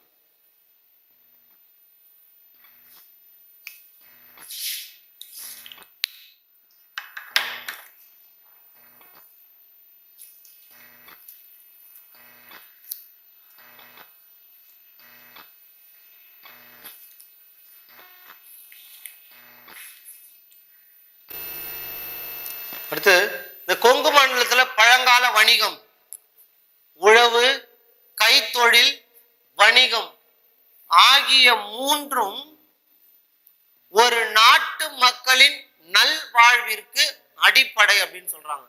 ஒரு நாட்டு மக்கள் நல்லா வாழறாங்க அப்படின்னா உழவு, கைத்தொழில், வணிகம் இந்த மூணுமே இருக்கணும்ன்றாங்க. கடல் வாணிகத்தில் சிறந்தவர்கள் சேரர்கள். அது மட்டும் இல்லாம அவங்க வலிமையான கப்பல் படையும் வச்சிருந்திருக்கிறாங்க. சேர மன்னன் செங்குட்டுவர் கடல் போர்ல வென்றதனால கடல் பிறகோட்டிய செங்குட்டுவன் என்று அழைக்கப்பட்டார். இதுல கடம்பர் எனும் கடற்கொள்ளையர்கள் இவங்களை சேர மன்னர்கள் அடக்கினாங்களாம். இப்போ கடற்கொள்ளையர்களுக்கு பேர் என்னன்னா கடம்பர். இவர்களை அடக்கியவர்கள் சேர மன்னர்கள். சேர நாட்டில் உள்ள சிறந்த துறைமுகம் முசிறி. இங்க எதெல்லாம் ஏற்றுமதி பண்ணாங்க, எதெல்லாம் இறக்குமதி பண்ணாங்கன்னு பார்க்க போறோம். இப்ப நம்ம தொண்டி, முசிறி அந்த மாதிரி துறைமுகம் பார்த்தோம்ல. எது ஏற்றுமதினா மிளகு, முத்து, யானை தந்தம், பட்டு, மணி போன்றவற்றை ஏற்றுமதி செய்தனர். எது பாருங்க, மிளகு, முத்து, யானை தந்தம், பட்டு, மணி. பொன், புடவை, ஆடை, பவளம், செம்பு, கோதுமை போன்றவற்றை இறக்குமதி செய்தனர். எது இறக்குமதி செஞ்சாங்க முசிறிலனா? பொன், புடவை, ஆடை, பவளம், செம்பு, கோதுமை. இது டிஃப்ரெண்டா இருக்கு பாருங்க. இது எல்லாமே இறக்குமதி செஞ்சிருக்கிறாங்க. அந்த நாட்டில் இருக்கக்கூடிய விலையை எப்படி நிர்ணயம் செஞ்சாங்கன்னா நெல்லை வச்சுதான் செஞ்சிருக்கிறாங்க. நெல்லும் உப்பும் ஒரே மதிப்பு கொண்டது. சேர நாட்டில் இருக்கக்கூடிய நெல்லும் உப்பும் ஒரே விலை மதிப்பு கொண்டது. அதுக்கு அடுத்தது நீலகிரி மாவட்டத்தை பத்தி நம்ம பார்க்க போறோம். கிழக்கு தொடர்ச்சி மலையும் மேற்கு தொடர்ச்சி மலையும் சந்திக்கும் இடத்திற்கு நீலகிரி என்று பெயர். இந்த நீலகிரி மாவட்டம், இந்த மாவட்டத்துல எதெல்லாம் விளையுது அப்படின்னா காபி, தேயிலை, உருளை, கேரட், முட்டைகோசு, தைல மரம். இது நமக்கு பிராக்கெட்ல என்ன பண்ணிருக்காங்கன்னா யூகலிப்டஸ் கொடுத்துருக்காங்க. அந்த தைலம் இது எல்லாமே இந்த நீலகிரி மாவட்டத்துல விளையுது. இந்த மாவட்டத்தில் உள்ள தொழிற்சாலைகள் எதெல்லாம் சிறந்த தொழிற்சாலைகள் நீலகிரிலனா? தேயிலை தொழிற்சாலை. நமக்கு தெரியும் காபி, ஏன்னா நீலகிரி மாவட்டம் போனவே அதுதான் நமக்கு ஃபேமஸ். யாரெல்லாம் சுற்றுலா போறாங்களோ அவங்க எல்லாமே அது வாங்கிட்டு வருவாங்க. அப்போ தேயிலை தொழிற்சாலை, புகைப்பட சுருள் தொழிற்சாலை, துப்பாக்கி வெடிமருந்து தொழிற்சாலை, தைல மர எண்ணெய் யூகலிப்டஸ் தைலம் தயாரிக்கக்கூடிய தொழிற்சாலைகள் நீலகிரியில் அதிகமாக காணப்படுகிறது. இந்த தொழிற்சாலை எல்லாம் இங்க தான் இருக்குது பாருங்க. தேயிலை தொழிற்சாலை நமக்கு தெரியும், அதை விட்டுடலாம். புகைப்பட சுருள் தொழிற்சாலை இங்க தான் இருக்குதான். துப்பாக்கி வெடிமருந்து தொழிற்சாலை, இது ரெண்டு தான் நம்ம ஞாபகம் வச்சுக்கணும். தைலம் நாவலே அங்கதான் ஈஸியா நம்ம ஞாபகம் வச்சுக்கலாம். அதுக்கு அடுத்தது கோயம்புத்தூர். கோயம்புத்தூர் முன்பு கோவன் புத்தூர் என்று அழைக்கப்பட்டதாம். இப்போ கோயம்புத்தூர்னு சொல்றோம்ல, கோவன் புத்தூர். இங்க நெல்லு, கரும்பு, வாழை, காய்கறி, பூ இது எல்லாமே அதிகமா கிடைக்குமா. நமக்கு கோயம்புத்தூர்ல போனோம்னா ஃப்ரெஷ்ஷா இருக்கும். பஞ்சாலை, நூற்பாலை, மின்சார பொருள், எந்திரம், வீட்டு உபயோக பொருட்கள் தயாரிக்கும் தொழிற்சாலைகள் இங்க கோயம்புத்தூர்ல அதிகமா இருக்குதான். பாருங்க, பஞ்சாலை, நூற்பாலை, மின்சார பொருள், எந்திரம், வீட்டு உபயோக பொருட்கள் தயாரிக்கக்கூடிய தொழிற்சாலைகள் நிறைந்த மாவட்டம் எதுனா கோயம்புத்தூர். இந்த கோயம்புத்தூர் முன்னாடி எப்படி அழைச்சாங்க? கோவன் புத்தூர். அடுத்து நம்ம திண்டுக்கல் மாவட்டத்தை பத்தி பார்க்க போறோம். மலர் உற்பத்தியில் முதலிடம் வகிப்பது திண்டுக்கல். நம்ம வேற வேற மாவட்டம் நினைச்சிருப்போம், ஊட்டி தான் நமக்கு ஞாபகம் வரும். மலர் உற்பத்தியில் முதலிடம் வகிப்பது திண்டுக்கல். இந்த திண்டுக்கல் தமிழ்நாட்டின் ஹாலந்து என்று அழைக்கப்படுகிறது. தமிழ்நாட்டின் ஹாலந்து திண்டுக்கல். இங்க அரிசி, தோல், பூட்டு தொழிற்சாலை அதிகமா இருக்குதான். நமக்கு திண்டுக்கல்னாவே என்னது? சிறப்பு பூட்டு. அப்ப அதை விட்டுலாம். அரிசி தொழிற்சாலையும் தோல் தொழிற்சாலையும் நிறைந்த இடம் திண்டுக்கல். இன்னொன்னு ஒரு பெருமை என்னன்னா, சின்னாலப்பட்டி, சுங்குடி சேலை, இந்த சேலைகள் தயாரிக்கக்கூடிய இடம் நிறைந்த மாவட்டம் எதுனா திண்டுக்கல் மாவட்டம். சிங்காலப்பட்டின்ற இடத்துல சுங்குடி சேலைகள், அது எந்த மாவட்டம்? திண்டுக்கல் மாவட்டம். அதுக்கு அடுத்தது ஈரோடு. தமிழ்நாட்டின் உள்ள பரப்பளவில் இரண்டாவது பெரிய நகரம் ஈரோடு. பரப்பளவில் இரண்டாவது. தமிழ்நாட்டில் மஞ்சளுக்காக சந்தை நடைபெறக்கூடிய ஒரே இடம் ஈரோடாம். நம்ம ஊர்ல அங்கங்க சந்தை கூடும்ல, செவ்வாய்க்கிழமை, திங்கக்கிழமை, வில்லேஜ்ல எல்லாம் நமக்கு நிறைய கூடும். அந்த மாதிரி மஞ்சளுக்காக சந்தை நடைபெறக்கூடிய ஒரே இடம் ஈரோடு. அதுக்கு அடுத்தது திருப்பூர் மாவட்டம். மிக சிறந்த பின்னல் ஆடை நகரம் என்று அழைக்கிறாங்களாம். திருப்பூரை பின்னல் ஆடை நகரம். இந்தியாவின் முதல் ஆயத்த ஆடை பூங்கா எங்க இருக்குது அப்படின்னா நேதாஜி ஆயத்த ஆடை பூங்கா எங்க இருக்குது அப்படின்னா திருப்பூர் மாவட்டத்தில் இருக்குது. இந்தியாவின் முதல் ஆயத்த ஆடை பூங்கா, அது பேர் நேதாஜி ஆயத்த ஆடை பூங்கா எங்க இருக்குது அப்படின்னா திருப்பூர் மாவட்டத்துல. தேசிய அளவில் புகழ் பெற்ற காங்கேய மாடு. இப்பதான் நமக்கு ஜனவரி மாசம் நிறைய பேரு ஜல்லிக்கட்டெல்லாம் பார்த்திருப்போம். அதுல காங்கேய மாடு எங்க இருக்குது அப்படின்னா திருப்பூர் மாவட்டத்துல. இது நம்ம மாவட்டம் மட்டும் இல்ல, தேசிய அளவில் புகழ் பெற்றதாம். அதுக்கு அடுத்தது நாமக்கல் மாவட்டம். பச்சை மலை, கொல்லிமலை, சேர்வராயன் மலை. பாருங்க, பச்சை மலை, கொல்லிமலை, சேர்வராயன் மலை ஆகிய மலைகளின் சில பகுதிகளை உள்ளடக்கியது தான் இந்த நாமக்கல் மாவட்டம். இங்க கோழி முட்டை, அந்த முட்டை இடுறதுக்காக கோழி வளர்க்கிறோம்ல, அந்த கோழியிடும் அந்த கோழி அப்புறமா முட்டை, இது ரெண்டுமே தென்னிந்தியாவின் முதல் மாவட்டம். எது அதிகம்னா சிறந்ததுன்னா நாமக்கல் தான். இந்த மாவட்டத்துல தான் இது ரெண்டுமே அதிகமா இருக்குமா. அதுக்கு அடுத்தது சிற்றுந்து, சரக்குந்து. ஏன்னா அங்க வியாபாரம் அதிகமா இருக்கிறதுனால இந்த போயிட்டு வந்துட்டே இருக்குமா. அதிகமாக இயங்கக்கூடிய இடம் நாமக்கல். சிற்றுந்தும் சரக்குந்தும் அதிகமாக இயங்கக்கூடிய மாவட்டம் நாமக்கல். அதுக்கு அடுத்தது சேலம். நமக்கு தெரியும் மாங்கனி நகரம். சேலம்னாவே நமக்கு சிறப்பு எது? மாங்கனி.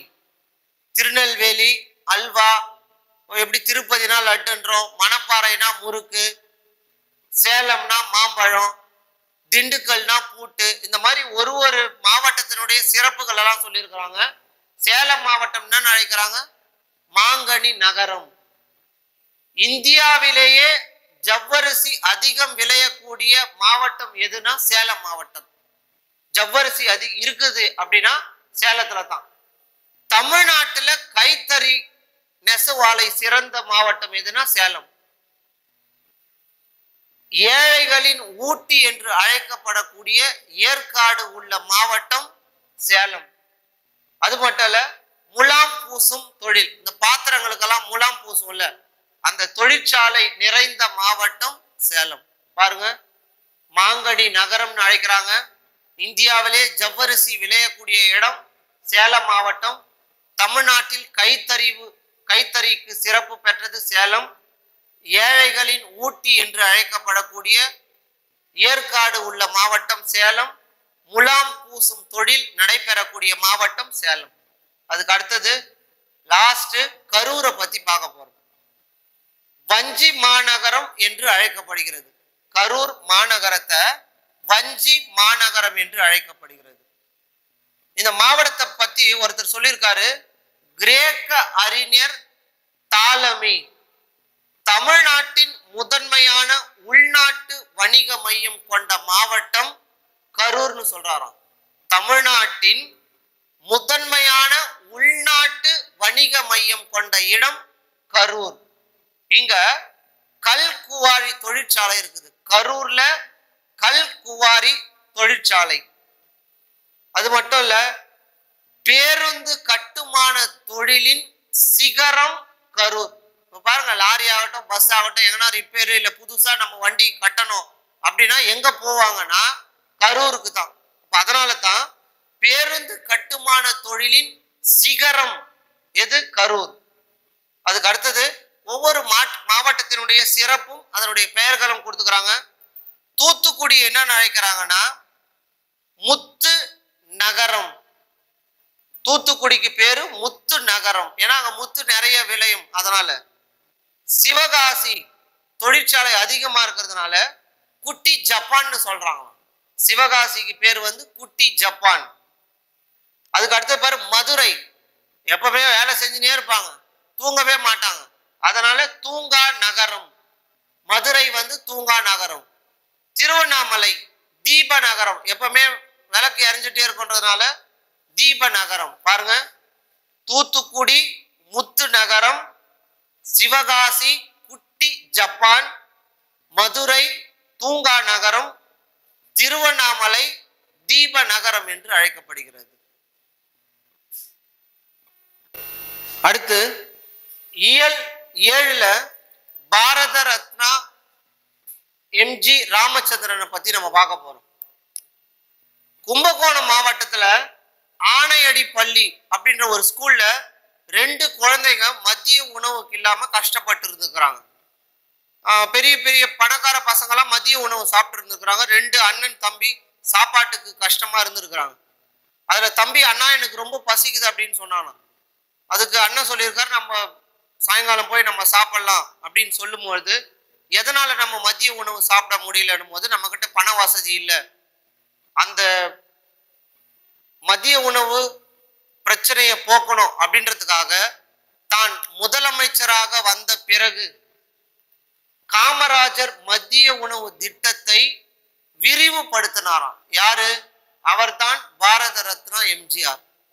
ஏன் அப்படின்னா, தான் படிக்கும் போது உணவு கஷ்டம் உணர்ந்து இந்த திட்டத்தை அவர் அறிமுகப்படுத்தினாரு. அவர் அறிமுகப்படுத்தின திட்டத்துக்கு பேரு சத்துணவு திட்டம். அந்த சத்துணவு கூட காய்கறிகளையும் பருப்பு வகைகளையும் நமக்கு குழந்தைகள் கொடுக்கணும் அப்படின்னு சொன்னாராம். இந்திய அரசால் வழங்கப்படும் மிக சிறந்த நடிகருக்கான பாரத் அப்படின்ற விருதும் எம்ஜிஆர் வாங்கி இருக்கிறார். இவர் எங்க பிறந்தார்? இவருடைய அப்பா அம்மா யாருன்னு பார்த்தா, கேரளாவில் பிறந்து குடும்ப சூழ்நிலையின் காரணமாக இலங்கைக்கு இவங்க குடிபெயர்ந்தாங்களாம். அந்த இலங்கையில கண்டின்ற இடத்துல 1917 ஜனவரி திங்கள் 17ஆம் நாள் கேரளாவில் அவங்களுடைய பூர்வீகம், ஆனா அவங்க இலங்கைக்கு குடியேறினாங்க. அங்க கண்டின்ற இடத்துல 1917 ஜனவரி திங்கள் 17ஆம் நாள் கோபாலன் சத்யபாமா ஆகிய தம்பதியினருக்கு மகனாக பிறந்தவர் எம்ஜிஆர். இவர் பிறந்த உடனே கொஞ்ச நாள் கழிச்சு அவங்க அப்பா இறந்துட்டார், கோபாலன். ஸோ அவங்க குடும்ப சூழ்நிலையின் வறுமையின் காரணமாக தமிழ்நாட்டில் இருக்கக்கூடிய கும்பகோணத்தில் குடியேறினர். அதான் இங்க மேல பார்த்த மாதிரி ஆணையடி பள்ளியில படிக்கும்போது தான் இந்த குடும்ப சூழ்நிலையின் காரணமா சாப்பாட்டுக்கு வழி இல்லை. அதனாலதான் இவர் இந்த திட்டத்தை, சத்துணவு திட்டத்தை கொண்டு வந்தார்னு நம்ம பார்த்தோம். அப்ப பாருங்க, அவங்க கேரளா, அவங்க அப்பா அம்மா ஊரு இலங்கைக்கு போனாங்க, பிறந்தது அங்கிருந்து கும்பகோணத்துல குடியேறினாங்க. இவர் வெளியூருக்கு போயிட்டு வரும்போது கார்ல போயிட்டே இருக்கும் பொழுது அவங்களுடைய மனைவியாரும் கூட அவங்களுடைய உறவினர்களும் போயிட்டே இருக்கும்போது ஏழை ஒரு வயதானவங்களும் ஒரு சின்ன பெண்ணும் கால் சூடு தாங்க முடியாம தவச்சிட்டு இருந்தாங்களாம். அதை பார்க்கும்பொழுது அவங்க கிட்ட காலணி இல்லைன்னு ஒன்று தன்னுடைய மனைவியினுடைய காலணியும் தன்னுடைய உறவினருடைய காலணியும் அவங்களுக்கு கொடுக்க சொன்னாராம். ஸோ இதை பார்த்து அவர் என்ன பண்ணார்னா காலணி வழங்கும் திட்டத்தை கொண்டு வந்தார். இவர் தீட்டிய திட்டங்கள் அனைத்தும் தன் கண்கூடாக பார்த்து ஏழைகளுக்கான திட்டம் எம்ஜிஆர் திட்டந்து படப்பிடிப்புக்காக அவர் காஷ்மீர் போயிருக்கிறார். அப்படி போகும்பொழுது அங்க இந்திய படை வீரர் நல சங்கம் அவரை சிறப்பு விருந்தினராக கூப்பிட்டாங்க. அப்படி கூப்பிடும் பொழுது அந்த கூட்டத்துல நான் நன்கொடையா பணம் கொடுக்குறேன் அப்படின்னு ஒப்புக்கொண்டிருக்கிறார். அதுக்கு தேவையான பணம் அவர்கிட்ட இல்லாதனால அங்க இருக்கக்கூடிய ஒரு தொழில் அதிபர்கிட்ட அவர் காசு வாங்கியிருக்கிறார். வாங்கின காசை தமிழகத்துக்கு வந்த உடனே அவர் திருப்பி அனுப்பினாராம். தன்னிடம் பணம் இல்லைன்னா கூட மற்றவங்க கிட்ட கடன் வாங்கி கொடுக்கும் திறன் வாய்ந்த சிறப்பு வாய்ந்தவர் தான் எம்ஜி ராமச்சந்திரன். அதனால தான் இவரை பொன்மன செம்மல் அப்படின்னு அழைக்கிறாங்களாம். நம்ம கிட்ட இருந்தாவே நம்ம கொடுக்க மாட்டோம், சில பேர் இல்லைன்னு சொல்லிடுவோம். ஆனா இவர் தன்னிடம் இல்லைன்னா கூட வாங்கி கொடுத்திருக்கிறார். உழவர் கடன் தள்ளுபடி, ஏழைகளுக்கான வீட்டு வசதி, மகளிர் திருமண உதவி, தாய் சேய் நல இல்லம் வசதி, பற்பொடி திட்டம், பாடநூல் திட்டம், முதியோர் உதவித்தொகை திட்டம், நம்ம இதெல்லாம் வாங்கிட்டே இருக்கிறோம். ஆனா யாரு கொடுத்தாங்கன்னு நமக்கு தெரியல. வேலை இல்லாத வேலை வாய்ப்பற்றவர்களுக்கான உதவித்தொகை நலிந்தோர்களுக்கு, இந்த திட்டங்களை எல்லாம் கொண்டு வந்தவர் பாரத ரத்னா எம்ஜி ராமச்சந்திரன். ஓகேவா? அடுத்தது சென்னை பல்கலைக்கழகம் இவருக்கு டாக்டர் பட்டம் வழங்கி சிறப்பித்தது. தமிழக அரசு எம்ஜிஆர் மருத்துவ பல்கலைக்கழகம் நிறுவியிருக்காங்க. சென்னை பல்கலைக்கழகம் தான் இவருக்கு டாக்டர் பட்டம் கொடுத்தாங்க.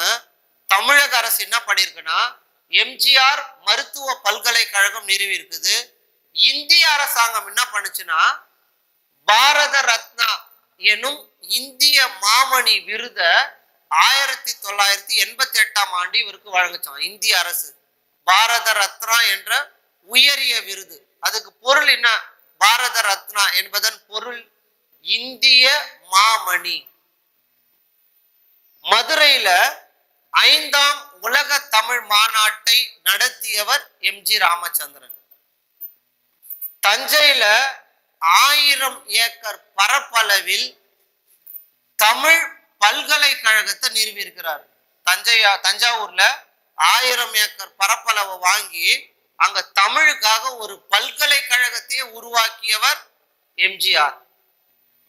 இவருடைய 100ஆண்டு விழாவை ஒட்டி, நினைவு நாளை ஒட்டி 2017ஆம் ஆண்டு 2018ஆம் ஆண்டுல சென்னையிலையும் மதுரையிலையும் இருக்கக்கூடிய பேருந்து நிலையத்திற்கு எம்ஜி ராமச்சந்திரன் பேருந்து நிலையம் என்று பெயர் சூட்டப்பட்டுள்ளது. எப்பனா 100ஆம் ஆண்டு நினைவு தினத்தினன்று. அதுக்கப்புறமா இந்திய அரசாங்கம் சென்னை சென்ட்ரல் இருக்கக்கூடிய ரயில் நிலையத்திற்கு எம்ஜி ராமச்சந்திரன் மத்திய ரயில் நிலையம் அப்படின்ற பேர் வச்சு இவருக்கு சிறப்பு செஞ்சிருக்கிறாங்க. இதெல்லாம் சாதாரணமா இல்ல, இவ்வளவு பெரிய நல்ல நல்ல திட்டங்களை தீட்டினதுனால இவருக்கு கிடைச்ச பெரும் பொக்கிஷம் பேரு பொன்மன செம்மல். இதற்கு தகுதியான ஒரு சிறந்த முதலமைச்சரா எம்ஜிஆர் விளங்கி இருக்காரு. அடுத்து இயல் 8ல அயோத்திதாசர் பண்டிதர் அவரை பத்தி அயோத்திதாசர் சிந்தனைகள் அப்படின்ற தலைப்புல நம்ம பார்க்க போறோம்.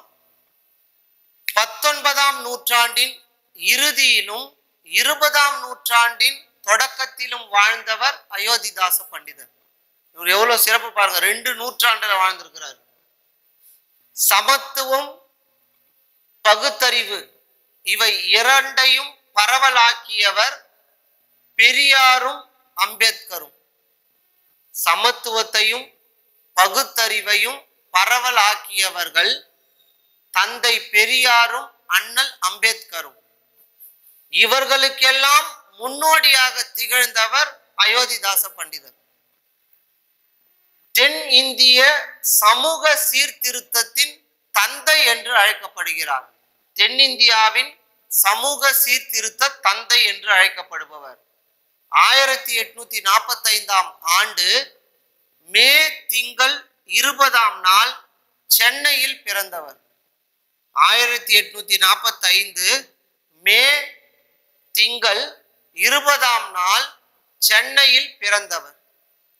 இவருடைய இயற்பெயர் காத்தவராயன்.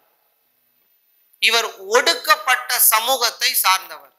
அதனால இவருக்கு படிக்கும் பொழுதே இவருக்கு படிப்பெல்லாம் கூட தடுக்கப்பட்டதாம்.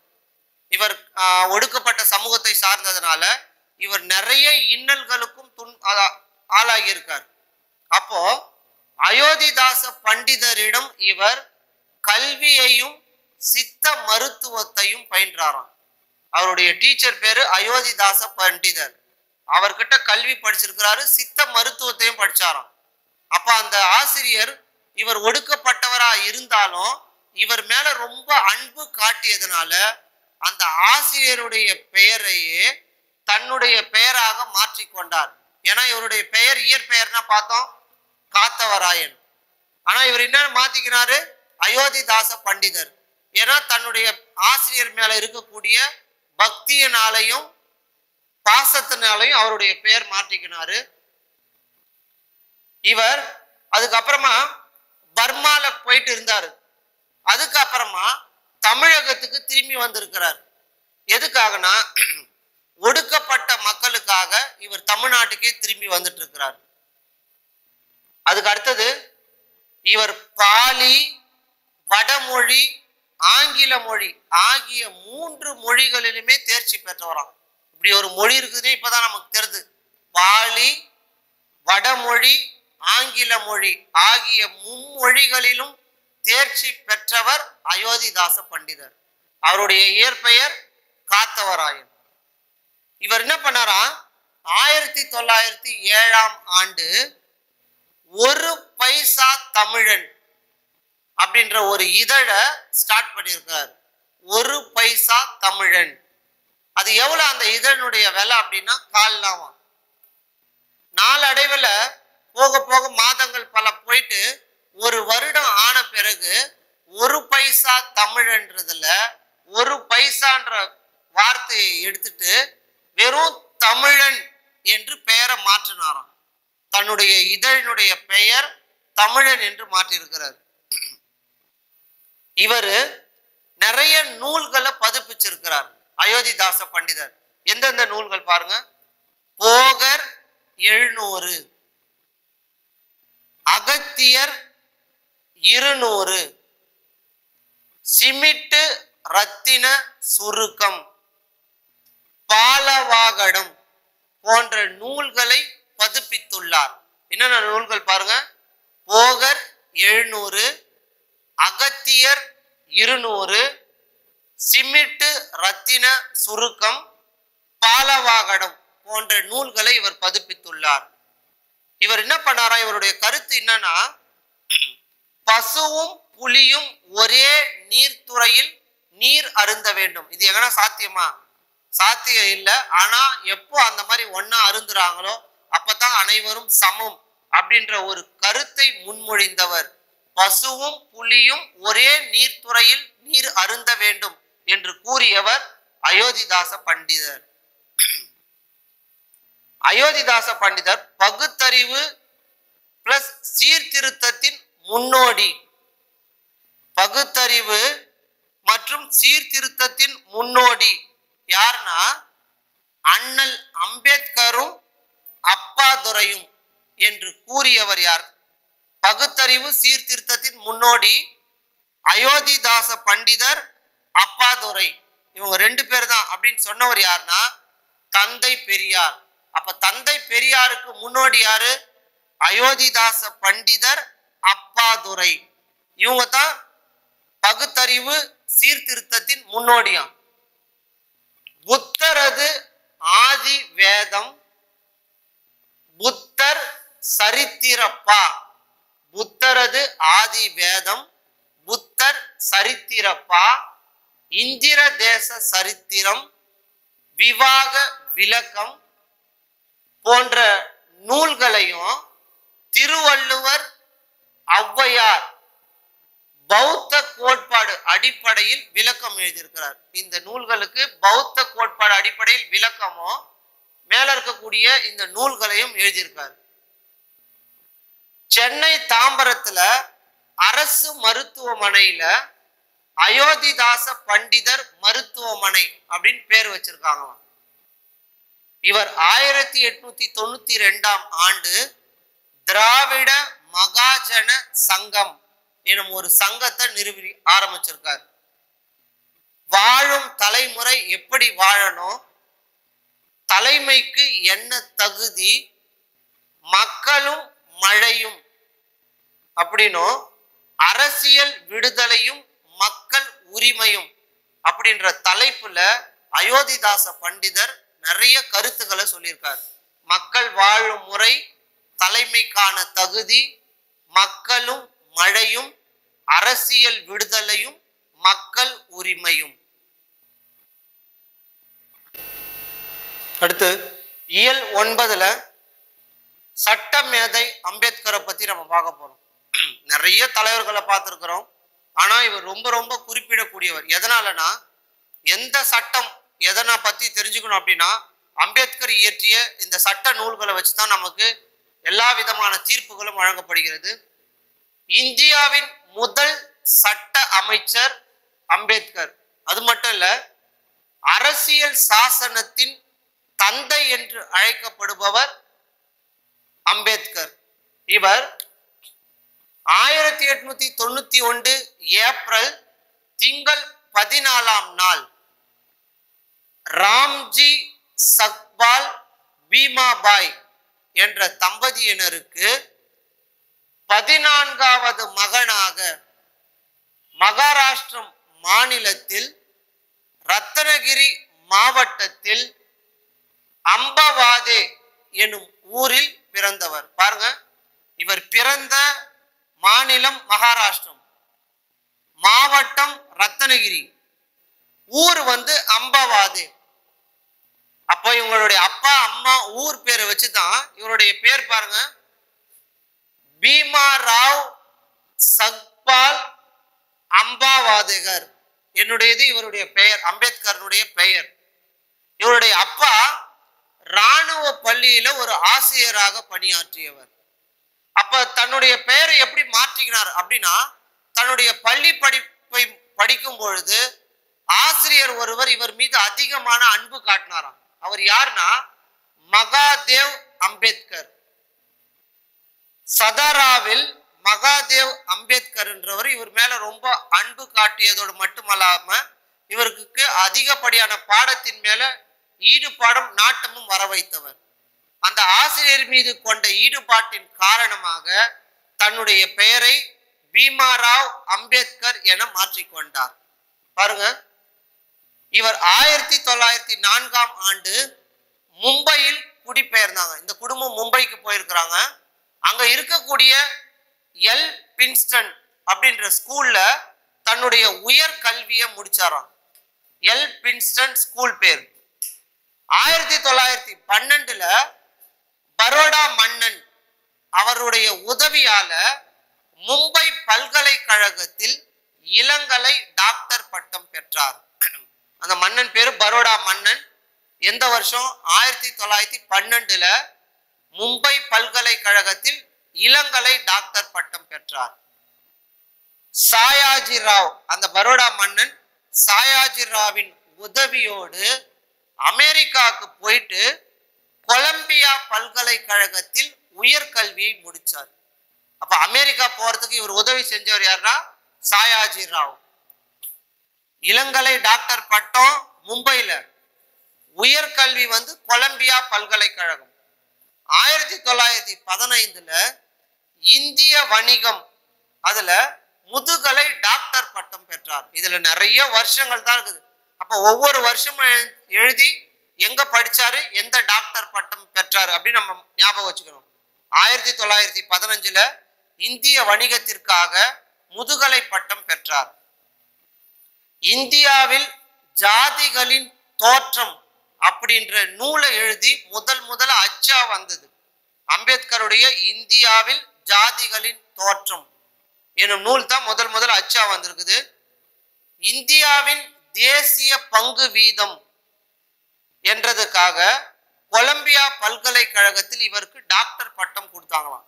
இந்தியாவில் தேசிய பங்கு வீதம் என்ற நூலுக்காக. 1920ஆம் ஆண்டு பொருளாதாரம் படிக்கிறதுக்காக இவர் லண்டனுக்கு போனார். அது மட்டும் இல்ல, 1921ல முதுநிலை அறிவியல் பட்டம் பெற்றார். நம்ம இதெல்லாம் பார்க்கும் போதே தெரியும், அம்பேத்கர் பேருக்கு பின்னாடி நிறைய பட்டங்கள் இருக்குமா. அப்போ ஒரு வருஷமும் அவர் சும்மா இல்லை.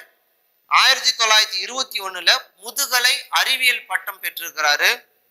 1923ல முனைவர் பட்டம், ரூபாய் பற்றிய பிரச்சனை அப்படின்ற ஒரு நூலுக்காக முனைவர் பட்டம் வாங்கியிருக்கிறாரு. அதே 1923ல பாரிஸ்டர் பட்டமும் வாங்கினாராம்.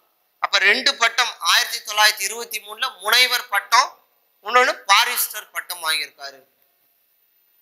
அம்பேத்கர் பொறுத்த வரைக்கும் அவர் வணங்கக்கூடிய கடவுள் தெய்வம் 3. ஒன்னு அறிவு, மற்றொன்று சுயமரியாதை, தேர்ட் ஒன்னு நன்னடத்தை. இதுதான் ஒரு 3 வணங்கக்கூடிய தெய்வங்களா குறிப்பிடுறார். அறிவு, சுயமரியாதை, நன்னடத்தை. அவர் ஒடுக்கப்பட்டோர்களுக்காக நல்வாழ்வு பேரவையை ஒன்று ஆரம்பிச்சிருக்கிறார். 1930ஆம் ஆண்டு வட்ட மேஜை மாநாடு நடந்துதான். அந்த வட்ட மேஜை மாநாடுல 7 பேர் கொண்ட ஒரு குழு அமைச்சாங்களாம். அதுல நிறைய பேரு கொஞ்ச நாள் ஆக அதுல இருந்து விலகிட்டு இருக்கிறாங்க. ஆனா அம்பேத்கர் ஒருவர் மட்டும் அந்த வட்ட மேஜை மாநாட்டில் கலந்து கொண்டு ஒடுக்கப்பட்ட மக்களுக்காக தங்களுடைய குரலை எழுப்பினாராம். 1931ஆம் ஆண்டு அம்பேத்கரும் காந்தியடிகளும் ஒரு ஒப்பந்தம் செஞ்சுன்னு இருக்கிறாங்க. அம்பேத்கரும் காந்தியடிகளும் ஒப்பந்தம் செய்யப்பட்ட ஆண்டு 1931. இந்த வட்ட மேஜை மாநாட்டில் நம்ம 7 பேர் கொண்ட குழு கலந்துக்கணும்னு சொன்னோம்ல. யாரெல்லாம் பார்த்தோம்னா ராவ் பகதூர்,